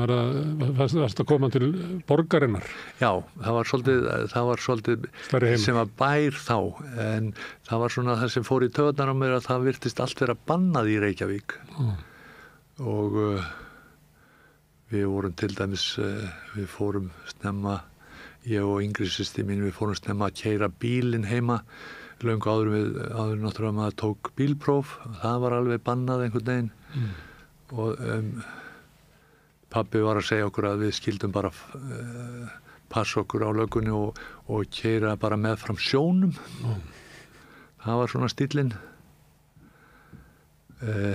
Og svo þegar við vorum þá var hann kominn í land og hann var orðinn kjallaravörður á nýju flottu hóteli í Reykjavík sem var við flugvöllin, Hótel Loftleiðir. Var mjög flott hótel og þar var hann kjallaravörður yfir vínbirgðunum. Og við keyrðum hann oft í vinnuna til að hafa bílinn heima og þá vorum við að stytta og svo vorum við að ná í hann og þá vorum við að stytta okkur leið yfir flugbrautina. Og það var bannað og þá var verið að öskra á okkur í einhverjum hátalara frá flugmálastjórn að farið út af brautinni. Heyrðist í kjallarhorni flugmálastjórnar. Það var allt bannað einhvern veginn. Og mikið svona verið að banka glugga og segja börnunum að fara. Já, og ég var að segja líka frá öllum þessum ævintýrum sem ég hafði lent í austur á Eskifirði og Seyðisfirði og það, fólk skildi þetta ekki almennilega í Melaskólanum og Hagaskólanum.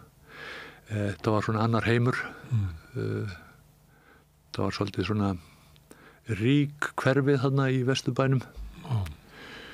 Og öðruvísi og ég var að fara sér í Hafnarfjörð að moka út úr kindarkofanum hjá afa og það var fjárhúslykt af mér og svo vorum við náttúrulega, fór pabbi að gera út á grásleppuna í Skerjafirði og við vorum með netin alveg vitt og breytt Skerjafjörðin og maður var á vorin að fara með honum út í netin jafnvel áðurinn og að fór í skólan á morgnana og þá var grásleppulykt af manni og svona þetta voru svolítið ólíkir heimar og ólíkar þú veist bíllinn, fjölskyldubíllinn sem var af gerðinni Pobeta sem var einu bílarnir sem hægt var að fá fyrir austan á þeim tíma pabbi notaði hann til að aka fiski og það var svona öðruvísi stíll á þessari fjölskyldu minni en öðrum fjölskyldum þannig sem maður átti.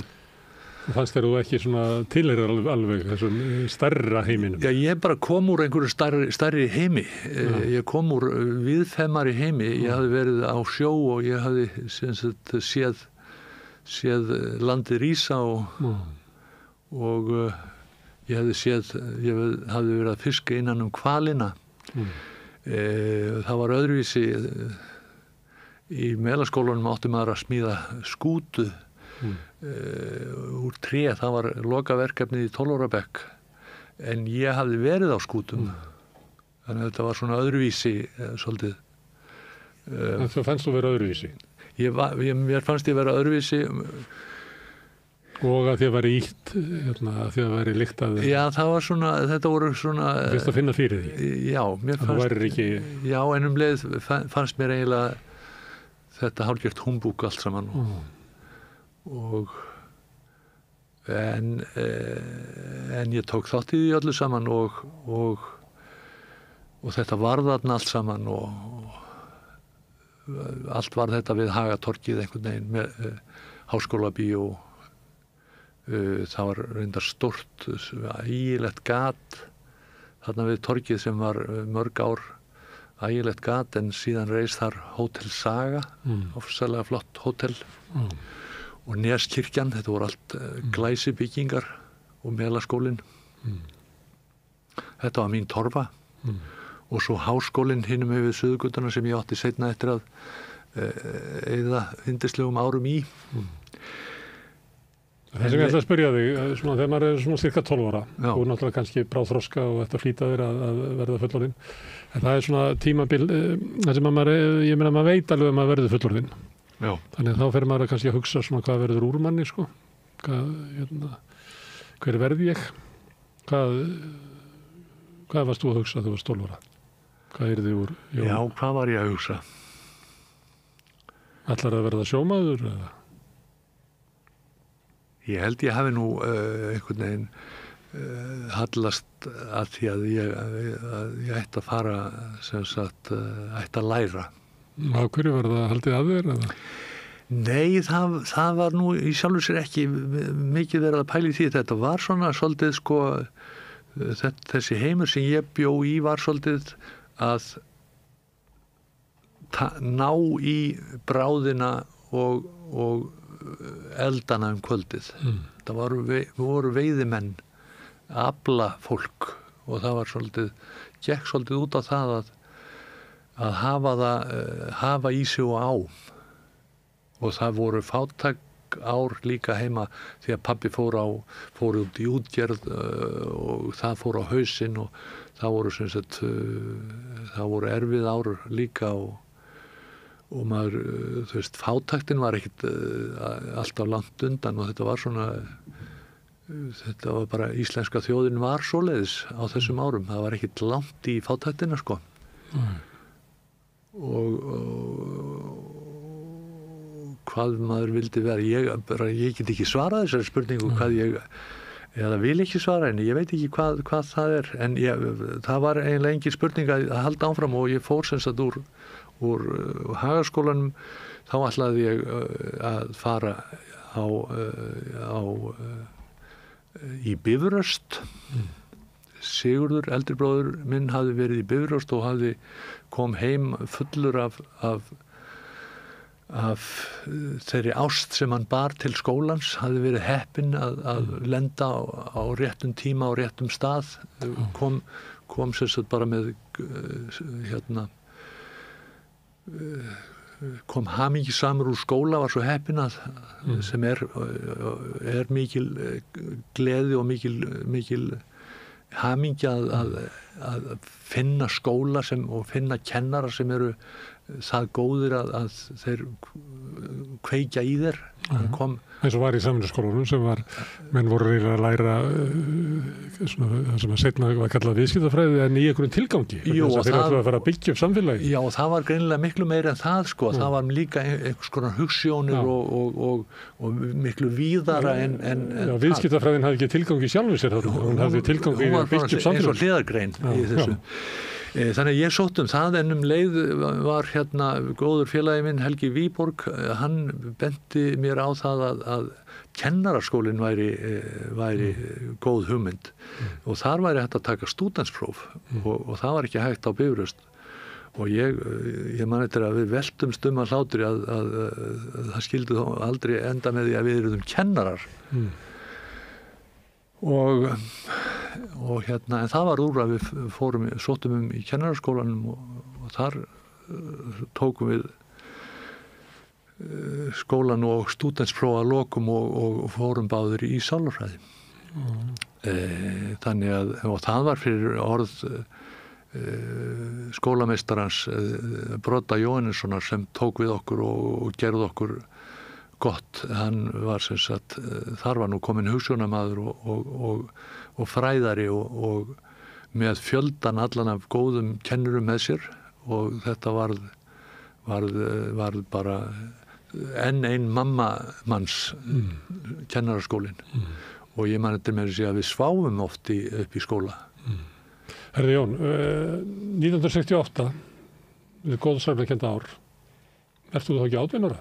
Jú. Er hægt að velja sér betra ár til þess að vera 18 ára í mannkynssögunni heldur 1968? Ég segi takk. Ég segi takk. Jú, þetta er bara henni góðsarfleikenda æskulís uppreisn eða vakning eða hvað er þetta? Já. Og þú ert þar bara á besta aldri? Já, ég er uppreisnar gjarn ungur maður. Já. Og ég er í kennaraskólanum og það eru 1100 manns í kennaraskólanum. Það var reyndar engin hommi í kennaraskólanum. Við vorum 1100 manns. Ekki það að vita væri. Ekki það að vita væri, nákvæmlega. Þannig að það var nú ýmislegt á þessum árum. Við vorum við vorum ekki búin að uppgöta heiminn meira en það að það var engin homm í kennaraskólanum. Og einhvern veginn nú sérkennilegt til þess að hugsa að það svo margt sem hefur eiginlega orðið að gerast á okkar vakt þessa fólk sem fæddist miðja síðustu öld. Þetta var heimur sem var ranglátur og það varð að kippa honum í liðin 1, 2 og 3 og ekki veit ég hvort að ég náði að breyta miklu en ég var svona svolítið eins og Forrest Gump, ég var á staðnum eins og sagt er. En það svolítið tilherði til dæmis í fjölmiðlun að svona þinni kynslóð og kannski fólkinu sem kannski eilítið eldra, að það var líka svona eins og, ég veit ekki hvað ætla að kalla það, kannski svona lýðræðisbylting, það sem að sjónarhornið var eiginlega tekið frá valdinu og valdastjættinni og fært til almennings og reynd að horfa á heiminn frá sjónarhóli, alþýðu fólks og einhverju slíku. Já. Að þetta, svo bylting sem að var reynd að gera inn í háskólunum og víðar í samfélaginu, hún var líka inn í fjölmiðlunum og kannski setna þegar þú kemur inn í fjölmiðlunum þá tekur eitthvað litið þátt í því að færa til sjónarhorn. Jú. Sem var náttúrulega mikilvæg svona menningabylting sem að maður getur tengt við 68 þótt að síðan náttúrulega hafi byrjað fyrr og var að lengur og svona þá. Já, það var það.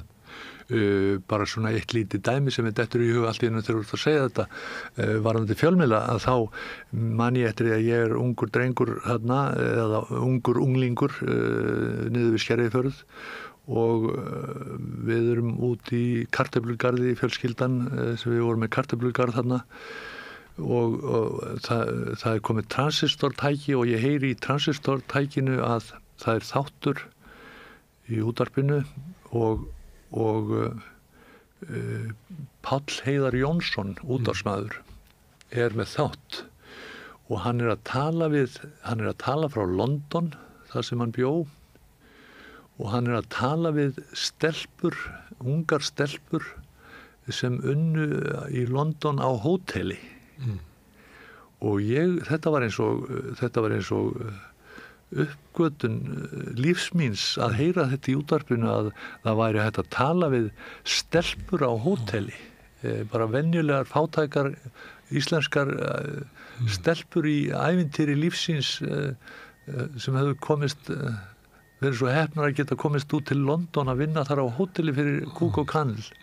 Og þessi mikli útvarpsmaður hefði áhuga á því að tala við einhverjar íslenskar innan gæsalapa gærur á hóteli. Hingað til hafi mikrofóninu bara verið rétt að biskupnum eða ráðherrum eða kaupfélagsstjórum. Upp til ráðandi manna.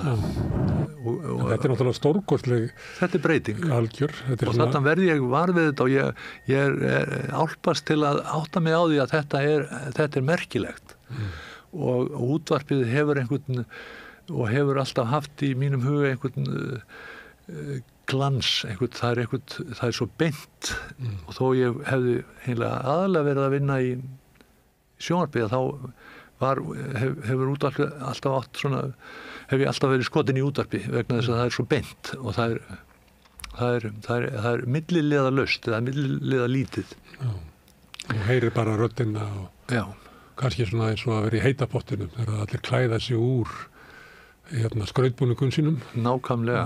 Það verður einhver svona meiri nála þegar við strípum hitt í burtu. Já, en þetta var nú ekki allt elsku mamma þarna á þessum árum og við áttum langt í land og ég man eftir því að til dæmis að jafnréttisbaráttan var afskaplega stutt á veg komin og þetta og svolítið grimm og þetta var ráðist af konum sem að voru að krefjast og það sárasta var það að ég var ekki sjálfur ekki tilbúin til að acceptera þetta þú veist, þó maður kallaði sig jafnrétti sinna og þá var maður með þetta allt á bækinu að það var ekki marktakandi á konum og þær var ekki á vetur setjandi eins og sagt er fyrirgjöða, ég segi þetta svona en þetta er bara staðreyndin við erum litaðir af uppeldinu og forfeðrum okkar og þó að maður vildi eða hluta manni vildi breytingar, þá var annar hluti sem hélt aftur að manni og svo allt. Já. Man endist ekki ævin að því að hreinsa sig út af allri þeirri þvælu sem hefur verið sturtað í hausinn á manni. Nákvæmlega, og það sem maður hefur sagt og látið út af sér og gert og þá er ágætt að líka nota hvert tækifæri og biðjast afsökunar, og ég biðst hér með afsökunar á öllu því ranga sem ég hef haldið fram og gert og hérna við erum skíthaugar, hvert og eitt okkar. Og eins og framkemur í þessari bók. Eins og margsinnis kemur fram í bókinni. Ég átti að heita Bjólfur. Þannig, fyrst þegar ég verð var við þig, Jón, þá er ég í Lundi í Svíþjóð. Já. Og manni ekki alveg hvaða ára það var. Alltaf kannski 78 eitthvað slús, eitthvað stað þar í kring. Já. Þá hafði ég verið að vinna í kjötbúð Suðurvers, að búa til meðal spægipilsu og lera. Þá kom æskuvinnu minn til mín og spurði hvort ég var ekki til í að koma með þessu til Kaupmannahafnar. Og ég eins og gerði alltaf þessum ári sagði bara jú og fór með honum til Kaupmannahafnar. Leiðin lá alltaf til Hafnar. Já. En þá kom í ljós að hann var eiginlega elda stelpu sem var í Lundi, þannig að hann dró mig þangað líka og endaði með því að ég vann þarna sumarið sem herbergisþerna á svona kollegium sem hafði verið breytt í hótel. Og þar var svona eilítil Íslendinga nýlenda þarna sem að ég varð var við. En þá var alltaf sagt Jónas, þá var varst þú ekki á staðnum, en nálægðin var svolítið svona áberandi. Já. Þú varst svona, eins og ég upplýði þannig að þarna væri svona kappi í Íslendinga nýlendunni, Jón Ársæll. Ertu að tala um fucking legend? Já, ég er að tala um það. Ég man ekki hvort það var að þú hefði farið til Afríku þá, en líklega hefur gert það seinna. En samt finnst mér eins og ég hafi heyrt af því þannig að það var maður sem var að vera sálfræði og hafi ákveðið að fara til Afríku til þess að fullnuma sig. Já. Sem er náttúrulega ótrúlega ævintýrlega hugmynd. Já, það er rétt í söguðinni allavega hvað mig snertir. Já. En ég veit nú ekki með frægðarpartin mig, en allavega lendi ég í þeirri aðstöðu að það er mikið af flóttamönnum í Lundi frá Afríku. Já. Og ég kynntist mikið af flóttafólki frá Afríku og verð svona dálítið upptekinn af því og þetta var svo framandi heimur og ég er þarna í framhaldsnámi í sálarfræði, klíniskri sálarfræði. En er að kynnast þessu fólki og þessum heimi Afríku og það er verið að segja sögur frá Afríku og það er verið að segja frá yfir skilvillega hlutanum Afríku. Það er verið að segja frá göldrum og ég bara dregst að þessu eins og bara nýjað mikið skjón. Já. Nákvæmlega og það og ég fer að segja kennurónum mínu frá þessu í sálarfræðinni og það fer að diskutera þetta en sá sem var nú upprifnastur af þessu öllu saman var ég og það endar með því að ég fæ það samþykkt að ég fari í eins konar rannsóknarferð til Afríku til Vestur-Afríku og ég var nú svo heppinn að finna mér sér fræðilegan grundvöll að þessari óljósu rannsóknarför minni því að það er í aðferðafræðinni þá er það á einu stað þar sem segir að einn hluti af því að nálgast sannleikan það heitir á ensku to go and see what is there bara fara og skoða hvað er í gangi bara svona svona fyrsta skoðun. Við verðum jú ef við ætlum að skoða heiminn þá verðum við einhverstaðar að byrja og eina aðferðin að bara fara og skoða. Ég hef mikla trú á þessu því að tímabilið fannst mjög gaman að ferðast og drifta svona og ég var búin að sannfæra mig það að þegar maður kemur okkur stað svona fyrstu 3 dagana maður svo opinn fyrir því og maður svo læs að maður þyrfti að vera 20 ári viðbót til þess að bæta ykkur við því að hinn kosturinn að þekkja hann í raunverulega. Það rétt. Þá þarftu líklega að vera þarna í 20 ár To see what is there. Þetta á sér stað í mér sé aðferðafræðinni. Sálfræðilegri aðferðafræði. Þeir kyngdu þessu, prófessorarnir þarna mínir og ég var með þess að komin með adressur hjá Mandinga fólki í Vestur Afríku.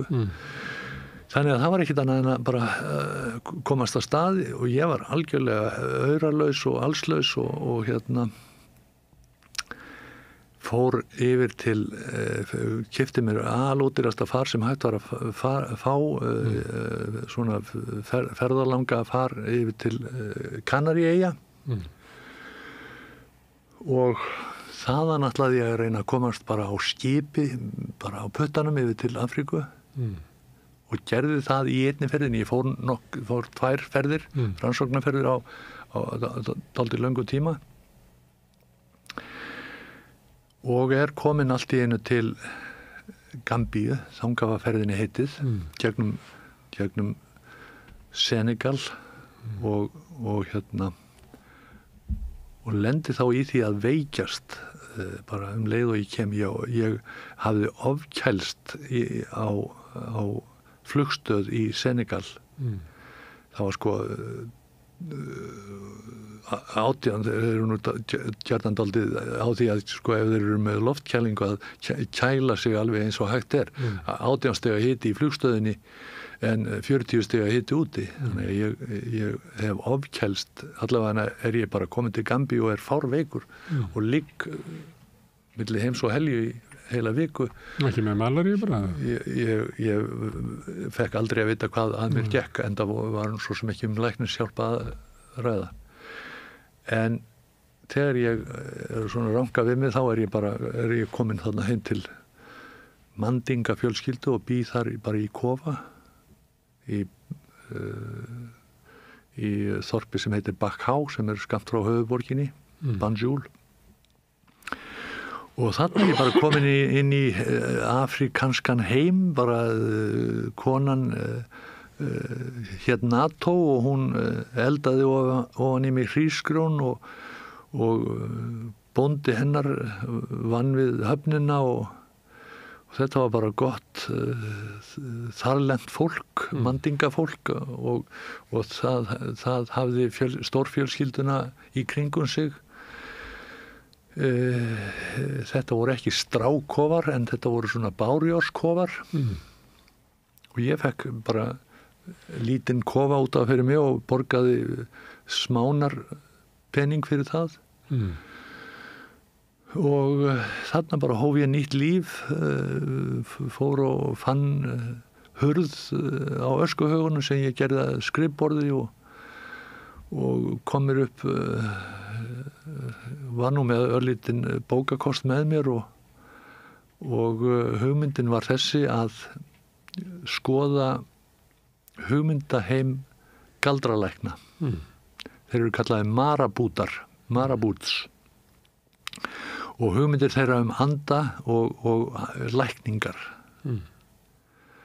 og þarna var það er nóg af öndum í Afríku og andar í öllu. Það eru andar í öllu og ég var svo heppinn að ég komst í kontakt við eins konar þjóðminjasafn í Gambíu sem var að byrja þjóðminjastofnun.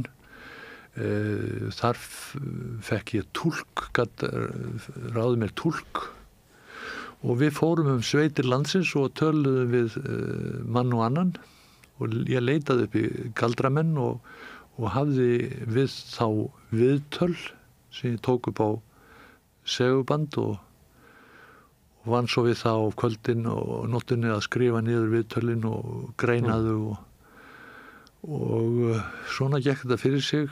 Þá var til að ég ætlaði nú að fá styrk hjá Norrænu Afríkustofnuninni, en svo kom nú í ljós að þeir töldu sig ekki geta styrt þetta verkefni, þetta væri of óljóst fyrir þá. Þannig að ég allt í einu staddur þarna eftir einhverja 2 mánuði búið með peninginn, komin vel á stað með rannsóknina en alls ekki búinn og verða að gefast upp og tek þá það til bragðs að ég sel allar eigur mínar, þessar fátæku eigur á markaði í Gambíu og kemst á þeim pening kemst ég til Senegal, til Dakar í Senegal sem er skipaborg. Já, sögufræg borg. Og þar reyni ég að koma mér borð í flutningaskip sem væri á leiðinni til gamla heimsins, á leiðinni til Evrópu. Og ég fer og þetta gerði ég 2 sinnum báðum þessum ferðum, rannsóknarferðum mínum. Ég endaði í Senegal alltaf og mér tókst að komast borð í skip. Af öllum skipum, ég hef búin að vera hann í viku að djöflast í höfninu og fórum borð í öll skip og reyna að finna skipstjóran, reyna að tala hann til hvort það var möguleiki að ég fengi að fljóta með og ég skildi vinna borð og svona. Þetta er dálítið flókið en ég let mig nú hafa það.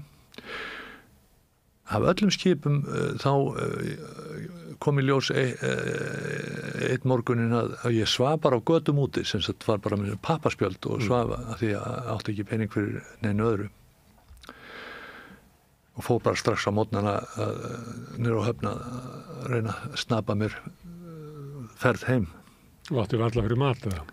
Já, ég var nú búin að það voru ýmsar aðferðir við það, meðal annars hafði ég lært að kaupa ódýrt og hlutinni kosti ekki mikið. Nema hvað, allt í einu þarna bara í höfninni færist flutningaskip og ég stekk borð og mér bara tekið eins og týnda syninum, Íslendingur, halló. Og það væri nú ekki vandræði að hýsa einn Íslending og það er bara, ég er bara bjarga þarna, mér er bjarga þarna. Og svo þegar við förum, það var reyndar ævintýri því að þeir fóru ekki, þetta var svona lítill dallur og þeir voru bara að snapa verkefni, fóru bara á milli hafna og snapa verkefni sko. Færisk og dönsk áhöfn og kallarnir sem áttu skipið voru borð sko og þeir fóru, við erum að fara suður með Afríku fyrst og þeir voru að flytja eintrjánunga á milli staða. Og við fórum upp fljót og fórum í þorp þar inn í skógi að taka eintrjánunga og flytja þá milli staða.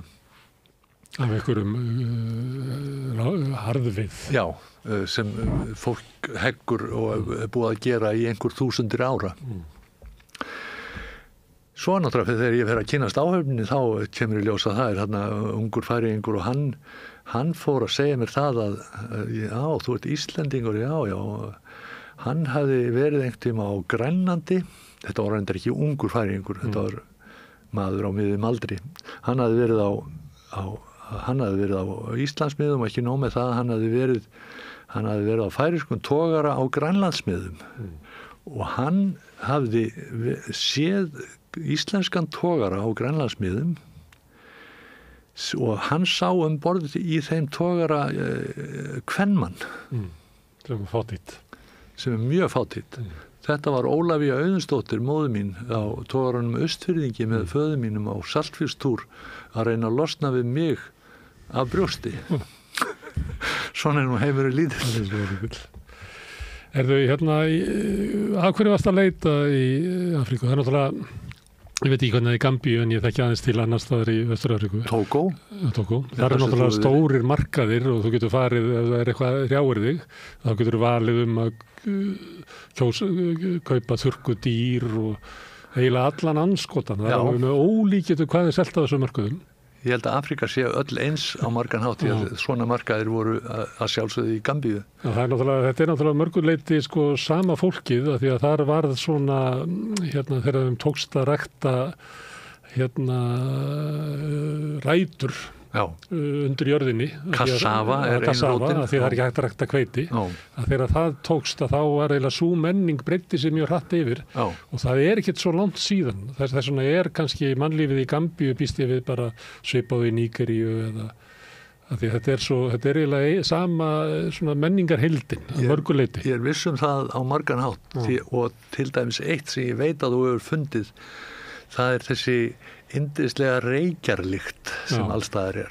Því að það elda allir yfir við. Þegar það verður að kvölda, þá kemur reykjarlyktin og svo byrja að heyrast takturinn þegar það verður að berja kassavan. Mala kornið og rætunar. Þegar sólin er að setjast. Þungu högg.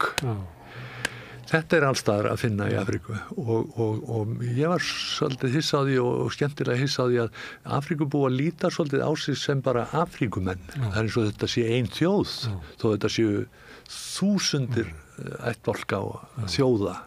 Mamma Afríka og svo líka sameiginlegt held ég svona staða kvenna og hvað er Dextra syni sína hryllilega. Maður sá þetta bara alveg. Konurnar gera allt saman og svo sagtu kallarnir þeir undir tré að æfa félagshæfni sína, sagði ykkur mig og hló. Sem var sumulegt rétt. Maður sá þetta bara strax og maður kom. Krakkarnir börðu dýrin. Eldri krakkarnir börðu litlu krakkana. Konurnar börðu krakkana. Kallarnir börðu konurnar. Það er bara svona upp úr. En svo er líka hlýja þess að börnin eru, þú hefði fengið að vera á brjósti sko til 6 ára. Þá hefði verið á bakinu á einhverju konu. Það er bera börn sín á bakinu. Þannig að ég held að sé minna með afrískars börn þessi sársöki að vera klofin frá Það má vel vera. Það er allavega mikill líkamleg snerting. Og þeir eru siðsamir. Ég var aldrei var við til dæmis Hórari, þó þetta sé þarna allt saman auðvitað. Það kemur þetta með hvítamanninum. Koma í flugi hvítir menn að kaupa sér konur í fátaktinni. Öruglega og barnaníð og allt. En ég sá þetta ekki. Þetta var ekki það sem blasti við mér. Það blasti við mér bara svona heilbrigt gott fólk. En varst þú ekki eini hvítir maðurinn? Jú, það var ekki mikið af slíku og hérna. Man fær skrýtin sess. Já. Allt annan heldur svartumaður í Evrópu. Nákvæmlega.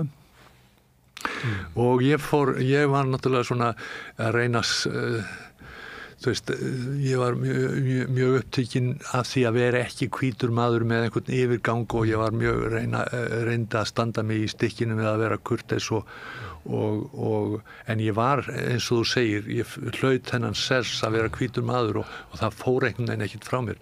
Ég var að reyna að kalla mér eldri menn og þegar ég talaði við menn, það var sem töluð enska þarna, þetta er gömul ensk nýlenda, þó að það talaði nú engin almennilega ensku. En það var, þú veist, ég notaði ensku og ég kallaði menn sem sagt í virðingarskyni allavega mér eldri menn sir og sir þetta og sir hitt og hérna þeim fannst þetta skrítið sko að hvítimaðurinn væri að kalla og að enda með að ég var kallaði Sir John það var nafnið sem þeir fundu á mig kannski til að gera grína mér ég átti bátt oft sko því ég þekkti þá ég átti svo miklu erfiðleikum með að þekkja fólk í sundur það voru bara allir svartir þó þetta séu 7 þjóðir í Gambíu þessu litla ríki upp með Gambíu ánni 7 þjóðir tala mismunandi tungumál bara eins og íslensku og frönsku þá voru þeir allir einhvern veginn litu þeir allir út í mínum huga eins og menn áttu til dæmis til ég að kannski setja allt í upp sólgleru eða einhver átti hatt og þá var bara sá maður sem ég kannski gjör þekkti fyrir var allt í orðin einhver annar maður þannig að þeir litu líka á mig sem hálfgerðan asna Þú varst illa læs ég var illa læs andlitsfall já, og það þá verður maður svona eins og asni og hvíti maðurinn var svona svolítið, já, en ég var heppinn, Það er eins og við tölum áðan að vera eitthvað gaman að ferðast og sjá hlutina svona ferska, að það var líka leiðilegt að vera útlendingur. Það er svo mikið ómark sem útlendingur. Já, og svo náttúrulega þurfti ég að glíma við sko það að vera einn og vera bara einn í heiminum.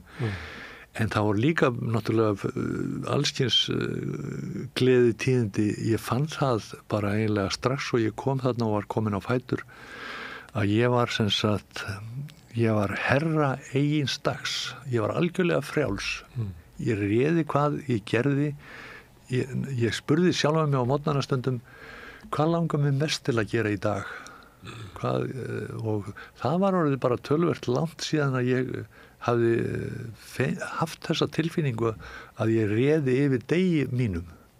Ég hafði alltaf bara verið í einhverjum vinnum eða einhverjum skólum þar sem ég var bara þræll dagsins, en nú var ég alltaf í orðin herra eigins dags og í heimi sem var algjörlega á hvolfi við allt sem ég þekkti eða kunni eða gat.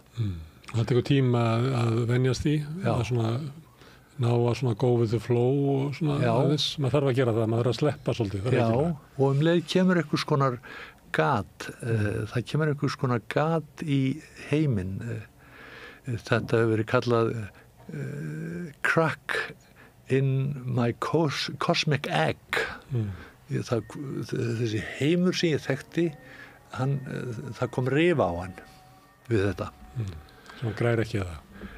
Já, sem breytti mér til frambúðar og ég var svo upptekinn af þessu að þegar ég kom heim þá gat ég ekki talað um neitt annað en Afríku. Og ég heimtaði það til þess þegar ég heimtaði það að fjölskylda mín æti eins og ég með höndunum og æti afrikanskan mat og ég var svo upptekinn af þessu öllu saman að þetta væri aðferðin.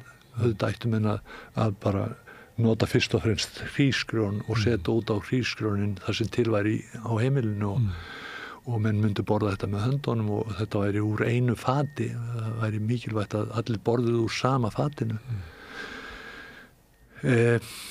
Svo eins og allt annað þá þvæst þetta smá saman af mér og af manni og í dag er þetta bara svona eins og skemmtileg minning sem einu sinni var. Eitt sem að fólk verður stundum vart við þegar það er í Afríku að það er eins og við komum úr hitabeltinu, allir líður okkur betur einhvern veginn, að svona við erum miklu mýgri öll saman og eins og við séum dýr sem að hendi betur því loftslagi. Ég veit ekki hvort þú var orðið var við það, þú var svo ungur þú varst þarna að þú varst ekki orðið styrður. Mér leið mjög vel, þó mér leiði líka illa og ég líka saknaði gamla heimsins og allt það og einsemdin er ekkit grín. Nei. En ég leið líka mjög vel og ég til dæmis manni eftir að ég var duglegur að hlaupa, ég hljóp mikið og ég var þeir líta mjög upp til manna sem hlaupa. Það er ennþá sem sagt talin kostur að geta hlaupið bara hreinlega og ég æfði hlaup. Ég var svo heppinn að geta, það var náttúrulega ekki rennandi vatn þar sem ég bjó, en ég fekk að fara á lögreglustöðina í Bakká, gat logið minn á lögreglustjóran og fekk að fara í sturtu þar, kalda sturtu þegar ég vildi. Sem voru mikil forréttindi. En svo var náttúrulega bjó ég við ströndina og Atlantshafið er þarna með öllu sínu veldi og fólkið safnaði saman á kvöldin niður við ströndina og það er svona bakkar, þorpið stendur á bakka yfir ströndinni og í bakkanum eru skörð og fólki safnast saman fyrir ofan þessi skörð og það kemur sem sagt svalur vindur af hafi upp þessi skörð og þarna lækkar hitinn á kvöldin sérstaklega og fólki stendur þarna bara í þögult í stórum hópum og lætur andartækið nýtur andartaksins og þetta var eins og eitt af því mörgu sem maður upplifið þarna þar sem fólk nýtur þess að vera til í allri sinni fátækt og öllu sinni allsleysi í raun og veru. En þessi andar sem að þú varst að leita að maður verður svolítið varfið að það er andi í öllu í leðublökunum sem að fljúga yfir eða í uglunum og við byggum hjá konu sem var alltaf að reyna að fæla uglunar í burtu því að það var svo mikil ólukka ef þær myndu setjast í garðinn og þetta var andar í öllu og andar í trjánum og brandar í öllu, bara lifandi heimur. Já. Þarna ertu komin að því að sko það var alveg jafn áhugavert bara það að vera til í Gambíu fyrir mig, bara vera til meðal fólks, það var alveg jafn áhugavert eins og rannsóknarefnið sjálft sem voru heimur andana sem var samt ábóðslega áhugavert. En ég eiginlega kom bara leið og ég fer að skoða þetta, þá áttaði ég mig á því að þetta bara nákvæmlega sama og hugmyndir manna á Íslandi álfa og huldufólk. Þú byrjar hérna á honum Bjólfi sem að var sem trúði þessu. Já. Og það er allt lifandi. Já, það er allt lifandi og þeir fóru að segja mér galdramennirnir sem ég var að hafa viðtöl við að það væri oft þannig að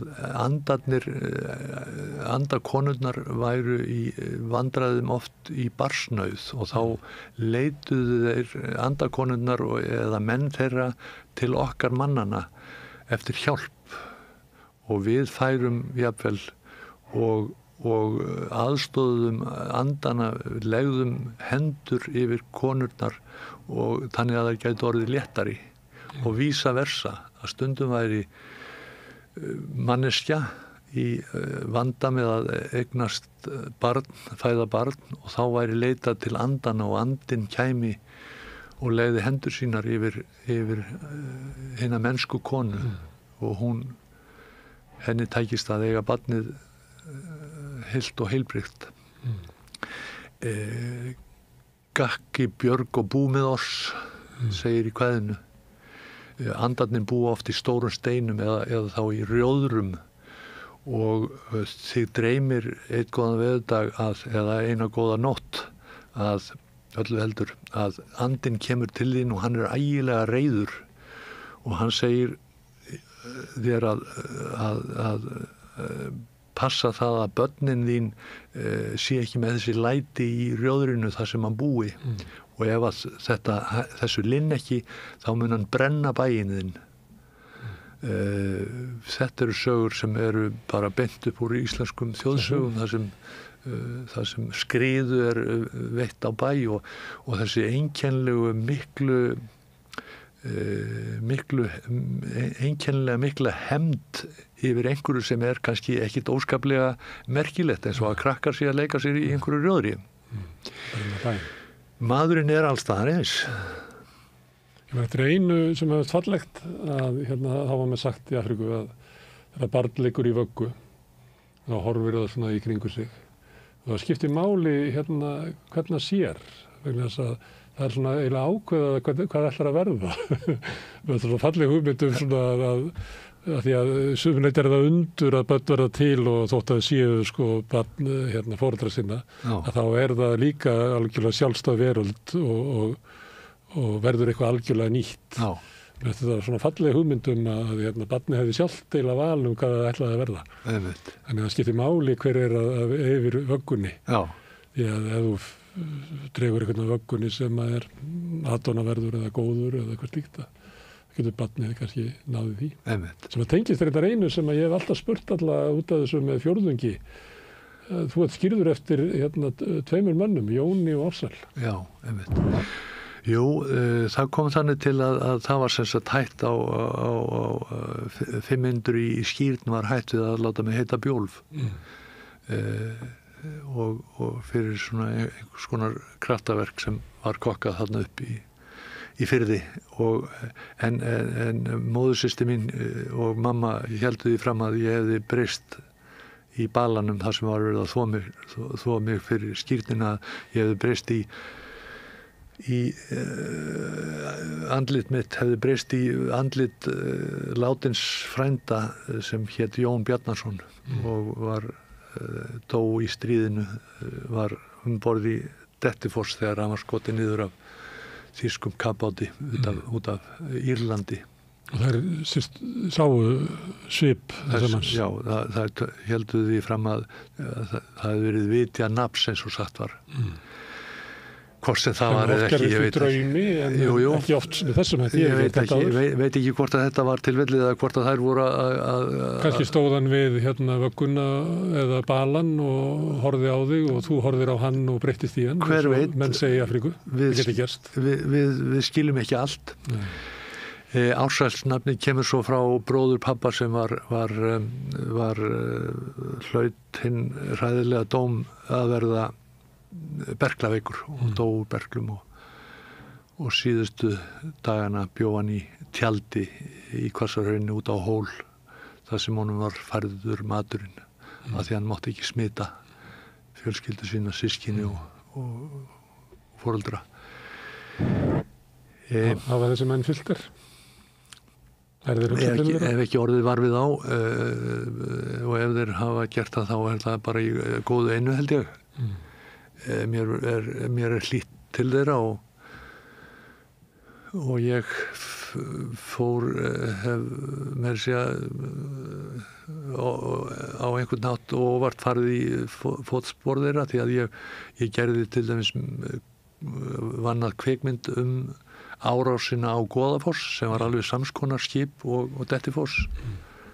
Goðafoss var sökt af þýskum kafbáti hérna rétt út í Faxaflóa og með honum fórst alveg mökkur af fólki líka og þetta var eitt af þessum blóðtökum sem við gengum í gegnum í stríðinu sem farið frá okkur í raun og veru. Þó að við séum að tala þetta núna þá eiginlega sér maður ekkit af seinni heimsstyrjöldinni nema bara í einhverjum nasistamyndum í sjónvarpinu einstakar sinnum en þessi hversdagur sem stríðið var og þessi gríðarlegu áhrif sem þetta hafði á Íslands samfélag og okkar ættarsögur allra held ég. Nákvæmlega. Það bara eins og það er skrítið að upplifa þetta sjálfur að sagan fer frá okkur á einhvern hátt og þetta máist út. Herra Jón, næst þegar ég man eftir Jóni Ársæl og ekki ennþá búin að hitta hann þá var það þannig að mamma var að vinna upp í Völvukoti og var í verkakvennafélaginu Sókn og þá voru gerðir samningar það að það voru skilyrtar launahækkanir. Mér minnir að það hafi verið 4% launahækkun sem að konurnar gátu sótt með því að sækja námskeið og það var það hugmyndur það að það var ekki hægt að rétta verkakonu 4% launahækkun heldur var hún að vinna fyrir því til þess að verða menntuð eins og við hin líklega og mamma fór að verið móðir 5 drengja og unnið á Völvukoti sem Matselja fyrst og fremst fór niður í Gamla bíó til þess að sækja sér þessi námskeið til þess að fá launahækkunina og hún sagði mér frá því að það hefði verið ungur sálfræðingur að kenna sem var Jón Ársæl Þórðarson og ég sagði þá við eldursborðið djöfusins rugl þetta að þú þurfur að fara að sækja launahækkuna þína til að hlusta á hann Jón Ársæl. Það verður ekki bara að láta þig fá þetta. Sem ekki þau var að segja. Þetta var ekki að það búið að hitta þig. Græningi. En ég vissi nógu mikið til þess að tuða yfir þessu við mömmu. Já. Ég var nú að hryggja þig með því að ég man mjög lítið eftir þessu og það fennir í sporin því miður. Þarna varstu eitthvað að vinna sem sálfræðingur. Já. Ég hafði reyndar mikinn áhuga á því að brúa bilið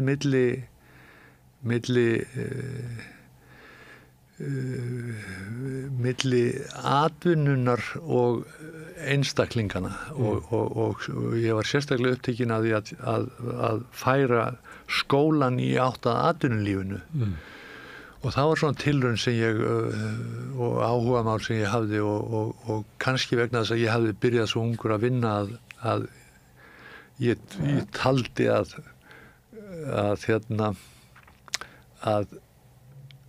atvinnulífið væri komið eða þessir tveir heimar hefðu fjarlægst of og að börn í skóla þyrftu að taka þátt í atvinnulífinu, tengja þessa heima betur.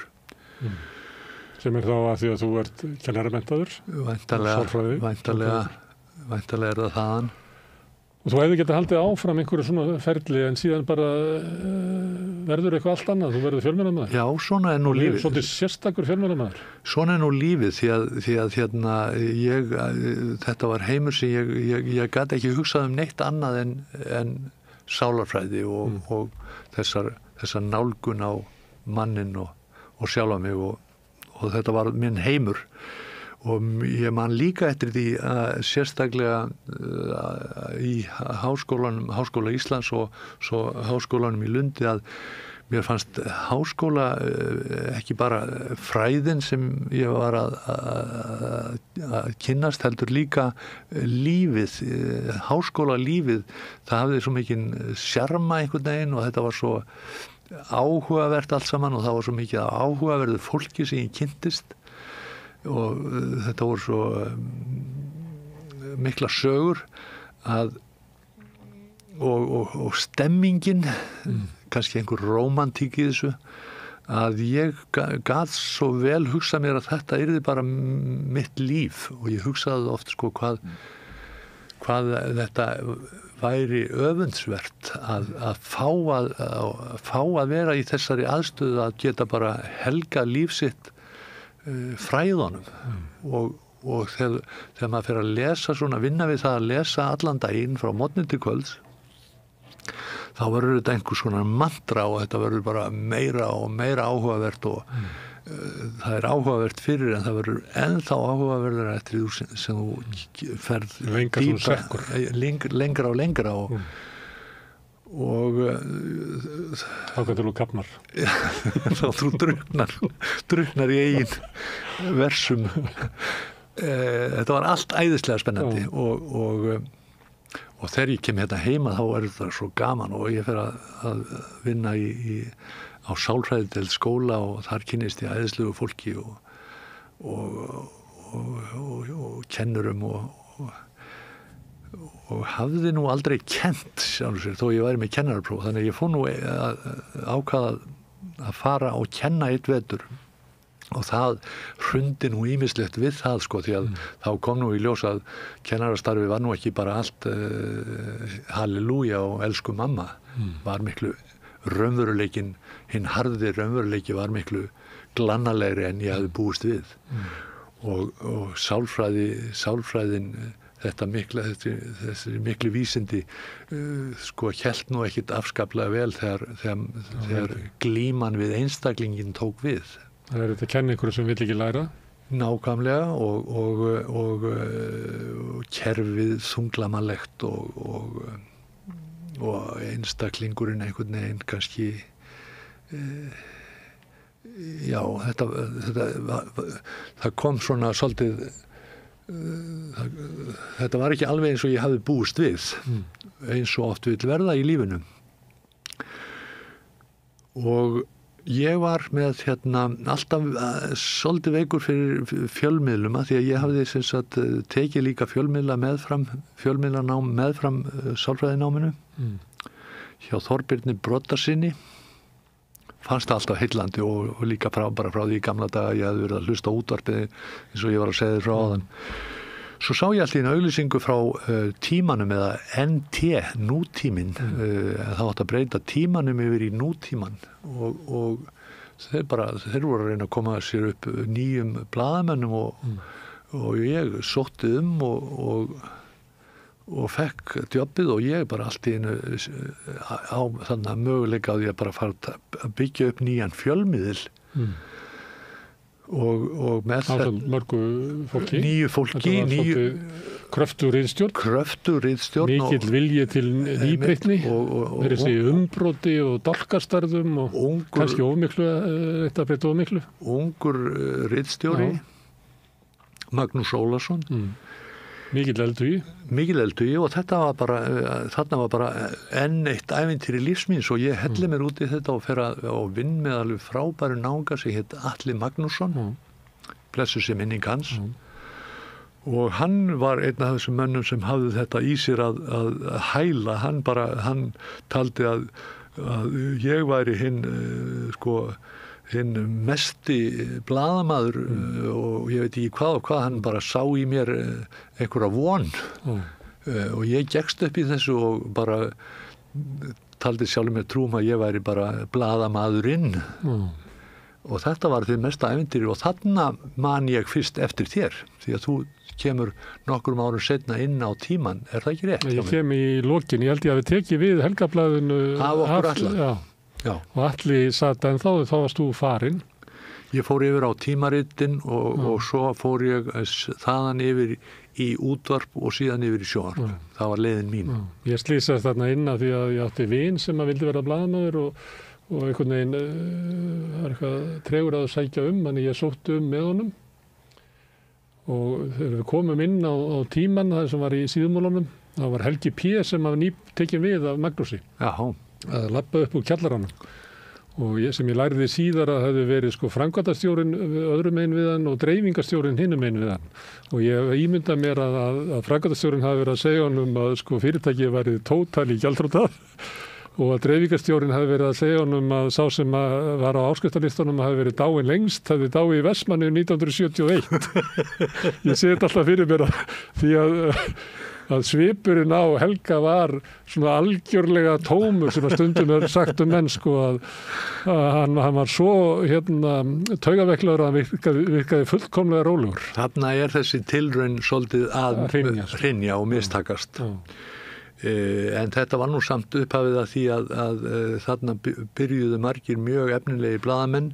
Þetta var stórkostleg ritstjórn sér nafnalistan. Já, og þetta fólk sem átti eftir að hafa töluverð áhrif á íslenska blaðamennsku. En svo gerist oft þegar svona vilji til þess að breyta og gera eitthvað nýtt og kannski þær hljómsveitir verði ekki langlífar endilega. Nei. En þær kveikja hins vegar og fræin blómstra síðan út allt. Já. Þetta var allavega upphafið í mínu lífi að miklu ævintýri og í raun og veru að mínu lífi og mér fannst ég alltaf hafa sögu að segja og ég hafði einhvern veginn jafnframt áhuga á því að heyra söguna sagða af öðrum og þetta fór saman að segja sögu og hlusta á sögu og segja hana. Þannig að þetta var þetta var einhvers konar blanda eða mixtúra sem hentaði mér mjög vel og þetta var jafnframt sem svo nauðsynlegt, þetta var gaman og það er gaman þegar gaman og það þarf að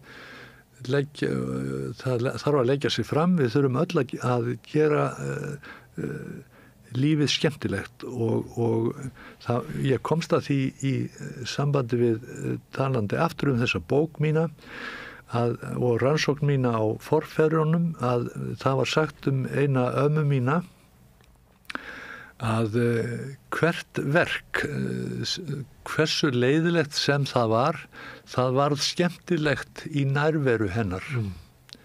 Við getum gert hlutina skemmtilega og ég hef kynst fólki sem hefur gert ómögulega og leiðilega vinnustaði og leiðilega vinnu skemmtilega og það er ákveðin galdur í því en við eigum að stuðla, við eigum að kveikja þetta báli, við eigum að stuðla því að hlutirnir séu skemmtilegir og það er bara, það er bannað að vera leiðilegur Gunnar Smári.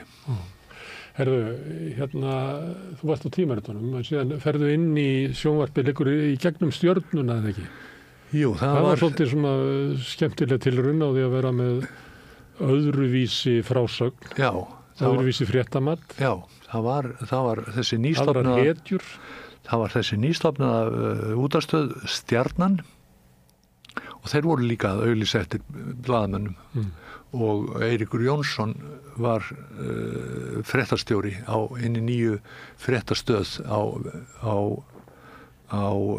Stjörnunni og þetta voru kallaðar stjörnufréttir og hugmyndin var að fréttirnar yrðu með öðru sniði en venjulegar fréttir hjá venjulegum ljósvakamiðlum og útvarpi og þetta var gengið í þetta að búa til svona öðruvísi fréttir það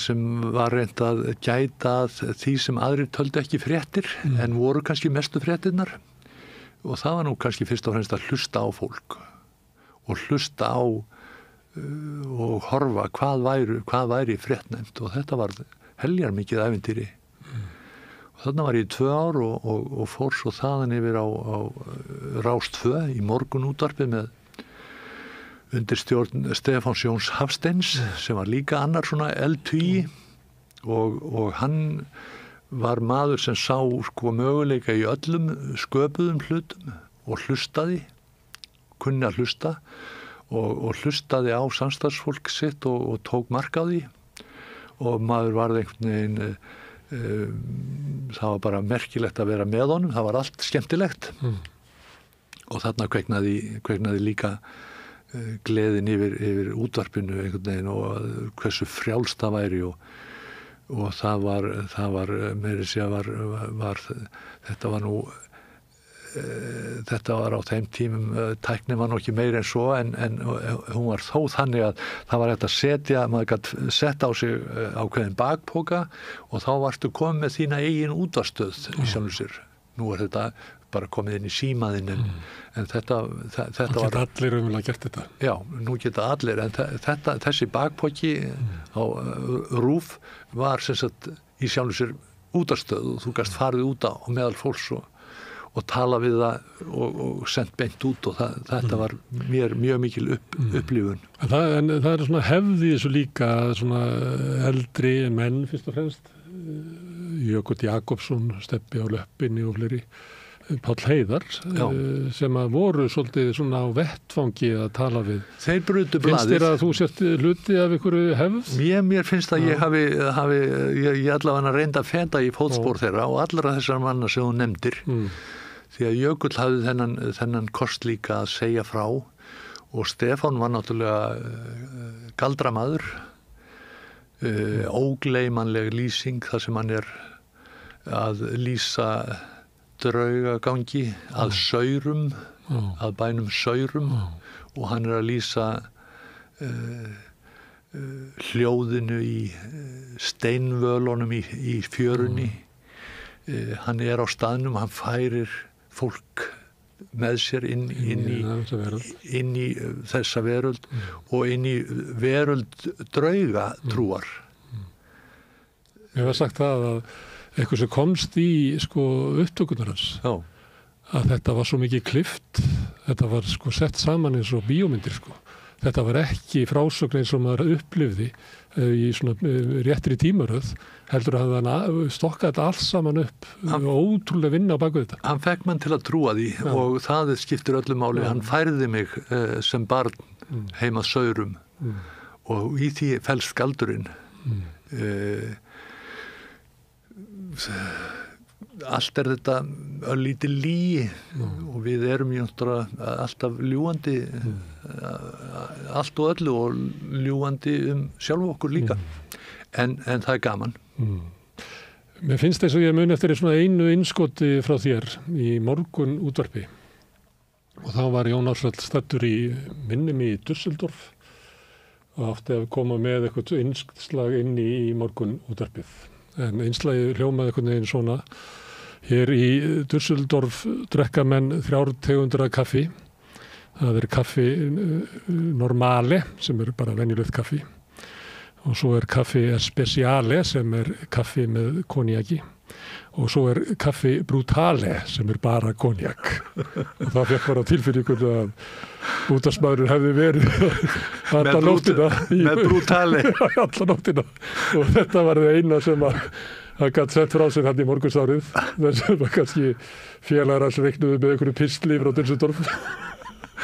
Það var margt brallað og margar gleðistundirnar og ég sé ekki eftir neinum. Þetta er dæmi það er hægt að gera sko ógleymanlegt útvarp, ég manni þetta ennþá úr eiginlega. Takk fyrir það. Herðu, en síðan ferði í sjónvarpið og þá ferði að vinna á Stöð 2.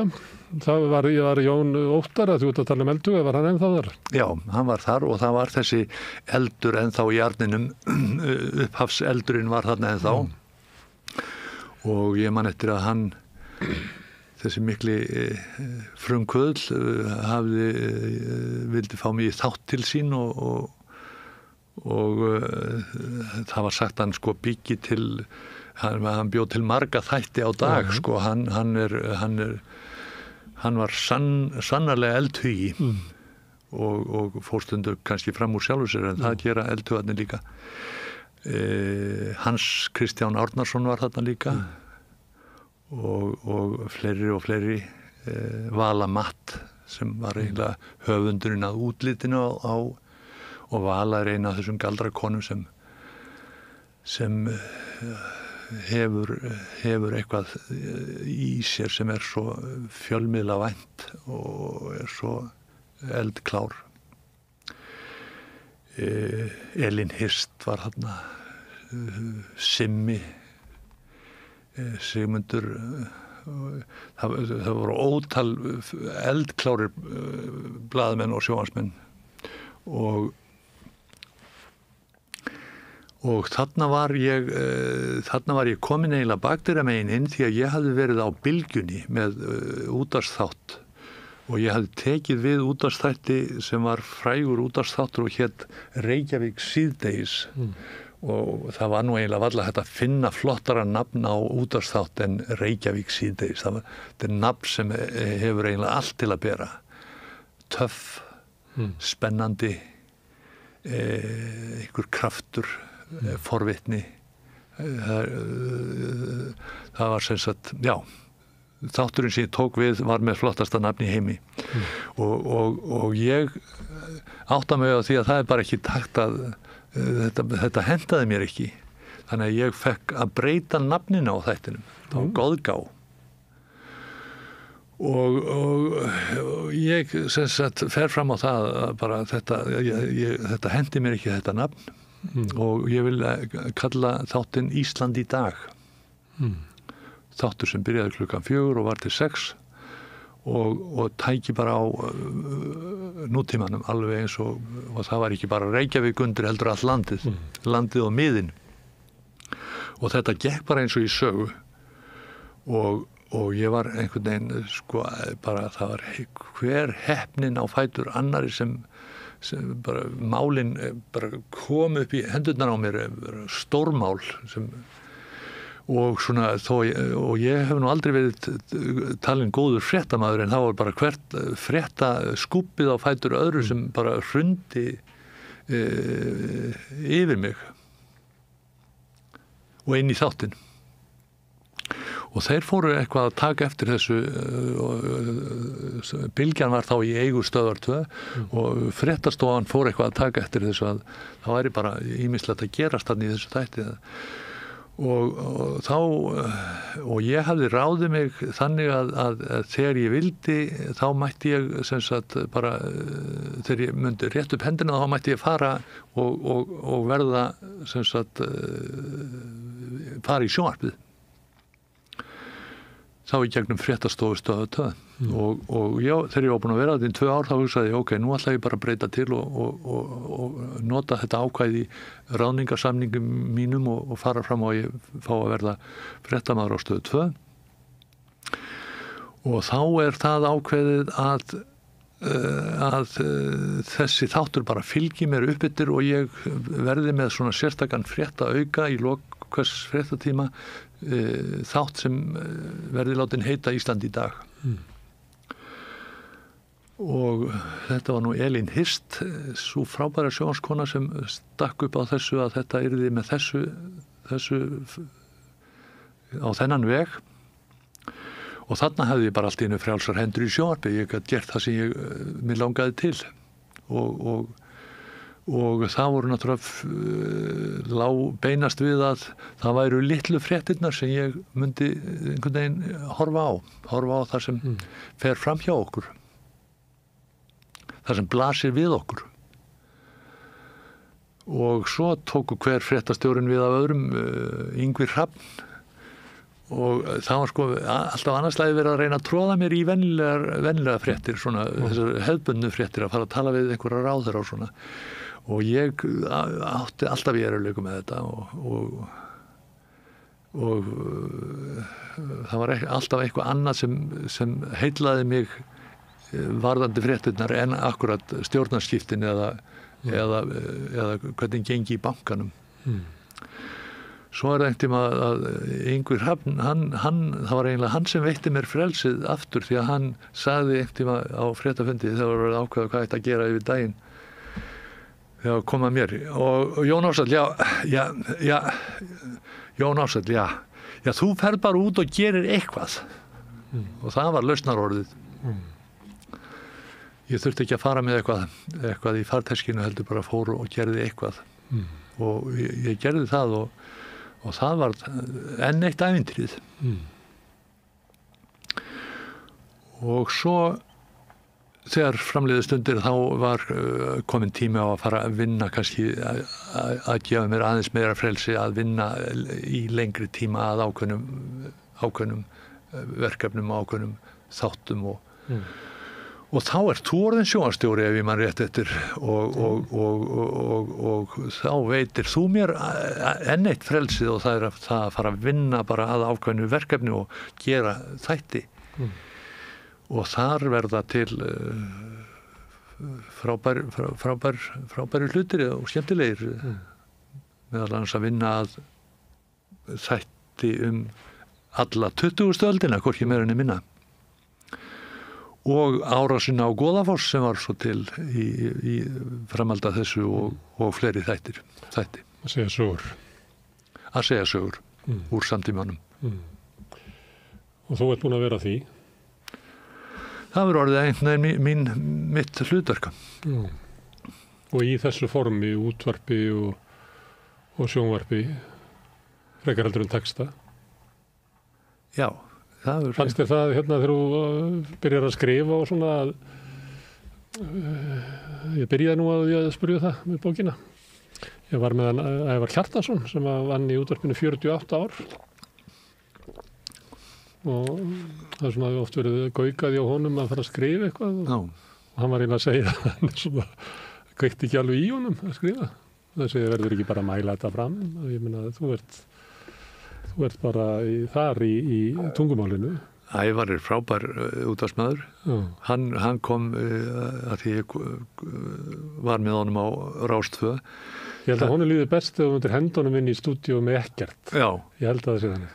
Hann hafði þessa frönsku nálgun, hann hafði lært í Frakklandi og það er svo franskt samfélag hafi svo mikil áhrif á fólk, þá sem þangað rekur, þeir verða ekki samir. Hann hafði þessa frönsku hugsun einhvern veginn í útvarpi og gat, það er ekki sagt að frakkar hugsi í hringi. Jú, hann getur talað hugmyndir í hringi, já. Við tókum upp hérna að maður með þætti á sunnudagsmorgnum þar sem hann fekk svona lóðs með sér til þess að ræða svona tiltekin málefni í marga þætti og svo fengum við mismunandi gesti. Einmitt. Ég hef stólið þessu formi hérna og kallaði það samtal á sunnudegi því að þetta er alveg stórkostlegt form. Þeir náðu miklum hæðum. Já. Já. En ég sagði þetta með að koma inn að því að þeir sem eru búin að vera lengi í útvarpi stundum talaðir að þegar allt fór úrskeiðis einhvern veginn að það er eiginlega bestu augnablikið þegar þú kemur kannski vel undirbúinn en það eyðileggst einhvern veginn á leiðinni og þú ert bara að setja einn eftir með samtalið og verður einhvern veginn að það sé eins og næstu eins og ég segi ekki eins og þú í Afríku að vera allt í einu bara að þú hefur ekkert skjólin heimi lengur og þá sé ykkur það sé eitthvað annað. Já. í augnabliki útvarsins. Já, nú ég komin eitthvað allt annað í huganum því að á meðan þú varst að tala þá fór ég að hugsa fyrirgefðu, elsku kallið minn, þá fór ég að hugsa sko að því að maður með sjálfan sig einhvern veginn alltaf á heilanum. Ég fór að hugsa sko mínar martræðir, ef að martræðir skildi kalla mig þegar mér dreymir og það er svo oft sem draumarnir eru svo erfiðir einhvern veginn, það gengur ekkert upp í draumnum og það er alltaf sami draumurinn hjá mér, það er einhvers konar það er allt óklárt og ég er í beinni útsendingu eða er að fara í beina útsendingu í einhverjum fjölmiðli. Það er það sem ég er að dragnast með eftir öll þessi ár. Það er ennþá að koma fram í draumum mínum að ég er með allt óklárt og er í beinni útsendingu eða að fara í beina útsendingu. Allt innu mannst ekki spurninguna. Það er eitthvað er óklárt eða ég er of seinni eða það er eitthvað að angra mig og svona fylgir þetta okkur. Og akkur ég fór að tala þetta eða hugsa þetta akkurat núna veit ég ekki en er þetta ekki svona þáttur þar sem maður á að segja sannleikanum sjálf á sig og þá er þetta svo sannlega sá djöfull sem ég hef að draga og þetta er minnið sem hangir í frumum mínum, í hugsun minni, í tilveru minni eftir öll þessi árað og ég er löngu laus við þetta, ég þarf ekki að mæta í útsendingu og ég þarf ekki að samt er þetta þarna ennþá inni. Og ég tók eftir því líka þegar ég fór að vinna í sjónvarpi að ég fór að bara strax og ég byrjaði í sjónvarpinu þá fór ég að taka eftir því að í beinum útsendingum og ef ég leiti í lóa mína þá sá ég svita perlur í lóa mínum og ég fór að hugsa sko þetta er náttúrulega þetta er álag, þetta er stress ég vinnu þar sem ég svitna í lóunum yfir einhvers konar álægi yfir einhvers konar stressi og þetta er svo sem ekki hollt en þetta er svona hluti af vinnunni þetta er hluti af því að vera á tánum og vera í þessu að vera Þetta er fyllt fjölmiðlum að þetta er ekki holl vinna. Nei. Einhvern veginn var mér sagt að blaðamaður sem er ekki með hnút í maganum og með að vera að prenta blaðið, hann hefur ekki lagt sér fram. Já. Þannig það er svona verið að reyna að lýsa þessu. Það er ekki hægt að gera þetta nema að vera bara við að falla. Sko. Já. Það er eiginlega einn eðlilega staða að vera algjörlega á nippinu. Sko. Ég veit ekki hvort þetta sé satt, sko. En þetta er alltaf loða við svona... Ég sá þetta á sjálfum mér, en hérna... Varstu þá lengi að segja maður í beinu útsendingu að kvöldi til? Varstu þá bara lengi að koma þér niður? Og... Já, ég upplifði það og það var, sko, ég upplifði það líka að prófa það að drekka mig niður, þú veist, fara bara heim og fá mig neðan í því. Þú mælir ekki með því? Nei, það er ekki góð hugmynd, en þú veist, það er hluti af þessu og ef ég man rétt eftir þá var alltaf konjaksflaska til upp á stöð 2 í sminkherberginu fyrir þá sem voru eitthvað nervusir eða óstöðugir. Þetta er náttúrulega bara svona eins og... Nú eru til lyf, það eru margir til dæmis í stjórnmálafólk og fleira sem er búin að læra það, að taka tiltekið lyf og þú eru ferðið í útsendingu til þess aðeins að slaka á. Já. Þú þarf líka að taka góðan skammt að þú hittir Stefán Einar. Já. Svona er lífið menn náttúrulega og þetta hefur svo sem margur maðurinn farið flatt á í fjölmiðlum og ég man eftir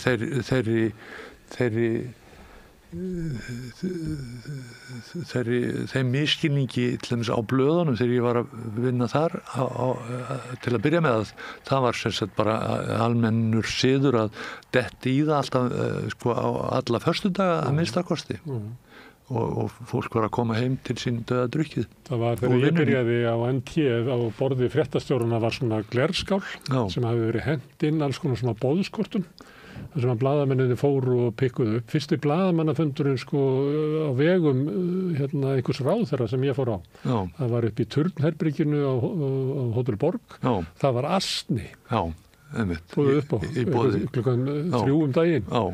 sem fyrir þá sem ekki vita, það er vodka og ginger ale. Og menn urðu algjörir rasnar af. Já, og svo tóku menn svona, þá voru opnanir á hárgreiðslustofum og alls konar dóti ef að menn vildu fá eitthvað að drekka. En síðan man ég ekki alveg hvað gerðist, að mér finnst þess að þetta hafi bara allt í einu horfið, bara púff, hvarf þetta. Já. Og þessi svona drykkja sem að var bara alveg allra fyrstu bara misserunum sem ég kom inn í blaðinu að hún var ekki svo sama eftir að ekki svo sögurnar sem eldri menn voru að segja, það sem að menn komu kannski með fréttatilkynningarnar nældar í bakið til þess að það myndi ekki týnast, þannig að þeir eru dóu fram á ritvélina, þá gæti einhver annar tekið fréttatilkynninguna og gert fréttur úr því. Þetta er liðin tíð. Þetta er liðin tíð. Já.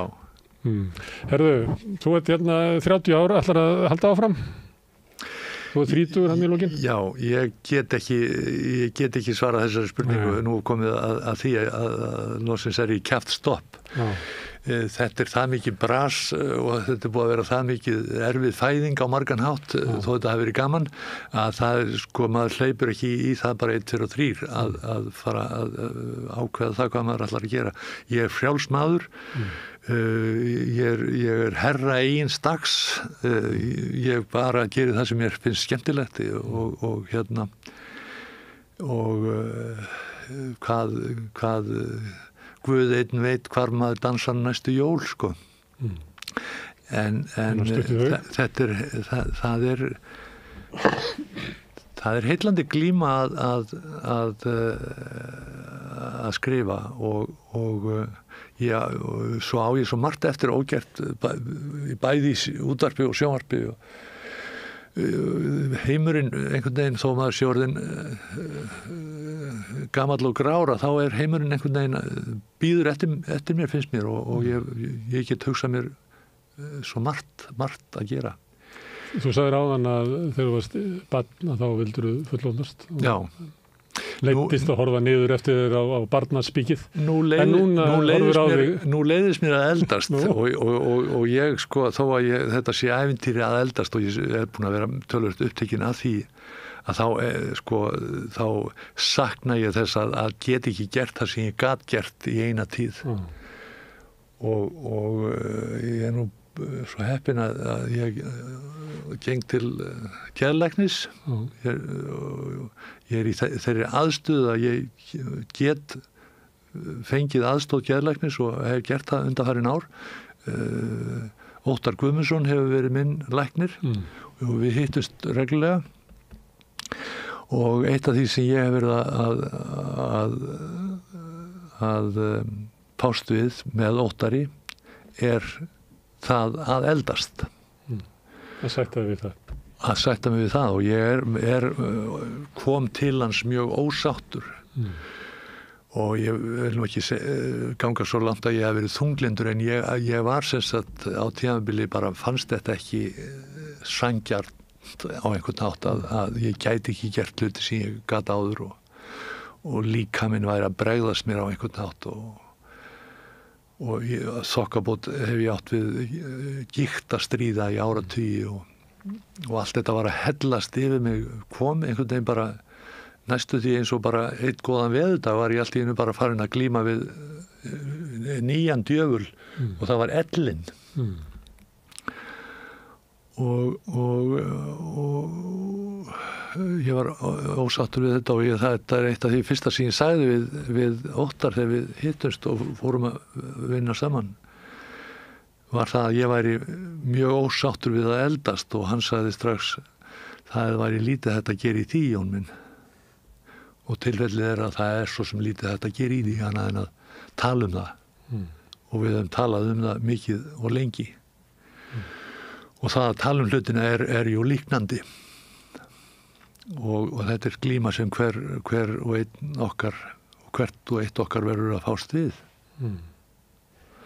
Óttastu dauðann?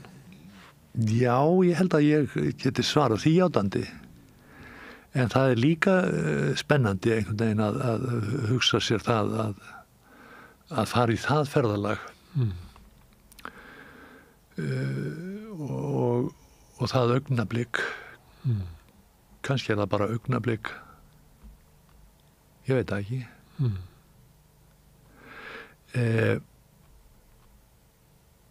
Og þá erum við komin að því að þegar maður að vinna með sjálfan sig svona eins og með aðstóð geðlæknis að þá nú eiginlega glíman svo að maður má ekki ljúga mikið, maður verður eiginlega að reyna að segja sannleikann. Og það borgar sig að mæta til geðlæknisins að senda ekki einhvern annan Já, og þegar maður mætir þá verður maður eiginlega að reyna að segja satt sko, og þetta nú glíma að segja satt. Já. En við erum alltaf að ljúga og við erum alltaf að ljúga sjálfum okkur og öðrum og við erum að reyna að koma vel út úr hlutunum. Og Af hverju heldur það sé? Að sömuleitt þetta þannig að við erum breyskar verur. Já. Og svo erum við með stundum við kalla guðlegan anda, allavega vitum við hvernig við getum orðið skárri og við getum verið með þá rödd yfir okkur sem að sífellt segir Jón minn þú getur nú gert betur og það náttúrulega ömurlegt að vera undir þeim dómi að Martin Luther kallaði þetta hinn reiða guð sem að getur brotið í niður. En samt vitum við að við erum ófullkomnar verur. Já. En sættum okkur ekki einhvern veginn við það. Eigum stundum auðveldara með að fyrirgefa öðru fólki heldur en sjálfum okkur. Já. Við erum svolítið í því að byggja þetta kosmíska egg okkar einhvern veginn að halda því við og halda okkur þessum drullupolli sem við erum, halda honum gangandi, halda maskínunni gangandi einhvern veginn og halda honum innan rammans og við það þurfum við einhvern veginn að byggja upp einhvers konar varnir sjálfsins og þessar varnir sjálfsins eru reynast mismunandi háar og miklar hjá okkur. Það var einmitt verið að vinna við það í Lundi, rannsóknir á þessu. Þeir voru að vinna við háskólarnir eru ofta á spena hjá ólíkum aðilum. Háskólinn í Lundi var á spena, sálfræðideildin var að hluta til á spena hjá sænska hernum og þeir voru að reyna að finna og búa til próf sem voru notuð til að velja orrustuflugmenn í sænska herinn og þá voru þeir að finna fólk með þessum prófum sem hafði ekki of miklar varnir, var með lágan þröskuld á vörnum sjálfsins í raun og veru. Því lægri þröskuldur, því betri orrustuflugmaður, því snöggari varstu að sjá hættuna. Og þessi próf leiddu svo út í það að það var hægt að nota þau til að greina þunglindi til dæmis og þú ert látin horfa á próf, þú ert látin horfa á mynd og á myndin er lítill drengur við borð og aftan við drengin er ægileg vera með hníf rýting í hendi og fólk bæði sér þessa ógn veruna með rýtingin í hendinni, sér hana misjaflega hratt, misjaflega á misjafnan hátt og þannig er hægt að velja fólk og flokka það og dæma og raða því upp því að við erum vísindin ganga svolítið út á það að raða og skilgreina og flokka og þarna er þessar varnir sjálfsins orðnar hluti af því að bæði að velja fólk í atvinnulífið og svo að greina þunglindi svona sem dæmi séu tekin. Þetta er hluti af þessari aðferð okkar við að halda okkur sjálfum í skefjum eða saman. Að þú talar drullaboll. Já. Þú kannast við það stundum sagt að við séum bara eins og ormar í drullupolli. En eina leiðin til þess að lifa það er að rísa upp og horfa til tunglsins, held ég að sé sagt. Já, horfa til stjarnana. Já, til stjarnana. Því að þó svo við séum þessi drullupollur, þá er ekki hægt að lifa þar nema að hafa einhverja hugsjón, einhverja þrá, einhverja von, einhverja svona, sem kannski er ekki raunverulegt, en það er bara ekki hægt að lifa í drullupollinum á þess. Einmitt. Því að þetta er svona, þetta með drullupollin og hvernig við horfum. Já. En það er náttúrulega ekki, en heyrið þú verið að segja, það er ekki hollt okkur að halda að við séum stjörnungar. Við verðum eiginlega að vita að við erum drullupollurinn. Við þurfum að hafa það í huga allavega, en svo held ég líka að okkur sé hollt að teygja okkur til stjarnana. Já. Og vístur það að við erum jú bara örlítið korn og þessi svakalegi, hvað ég segja, þessi svakalega alvara sem það er og þessi mikla saga að þetta skuli allt ganga sinn vanagang, ekki bara við við rauðaborðið heldur bara alheimurinn og þessar stjörnur í kringum okkur velti áfram á einhverjum gríðarlegum hraða í tóminu. Og geta gert það án okkar. En hins vegar, Jón, þá er það þannig að við erum hvert sig eiginlega heil veröld og hluti af þeirri veröld sem að þú ert að sitja hérna upp einstök. Og þegar þú ferð og þegar ég fer, þá tapast svo veröld. Þannig að því leyti, þó að við séum smá í alheiminum, þá er hver einasta mannvera eiginlega stórkostlegt kraftaverk og mikilfenglegt fyrirbrigði. Segðu. En við megum ekki týna okkur Gunnar Smári sko, við verðum að kunna okkur hóf í þessum þætti, sko. Ég veit ekki hvert þú ert að fara með mig, sko. Og ef þú ætlar að leita svörunum hjá mér þá ertu að fara í ranga átt, sko. Ég er ekki með svörin. Nei, þú ert með spurningarnar. Ég verið frekar með spurningarnar. Ég er með svolítið bunga spurningum ef því er að skipta. Herðu, Jón Ársæll Þórðarson, takk fyrir að koma hingað á laugardagsmorgni og leyfa okkur að kynna eftir. Gamla dag. Takk sjálfur, takk fyrir að fá að koma. Og þetta eru lokin að þættinu núna. Ég bendi á að það er helgardagskrá framundan. Við erum með úrval vikunar hérna á eftir á laugardegi og svo á morgun í hádeginu. Þá verður þjóðmálaþátturinn Synir Egils, þar sem við ætlum að reyna að skilja pólitíkina og þjóðfélagið. En ég þakka Jóni kærlega fyrir og Laufey fyrir að taka upp og senda út og ykkur fyrir að hlusta á þetta samtal okkar og breyta í fjölmiðlum. En eigið þið góða helgi. Segðu það á Samstöðinni.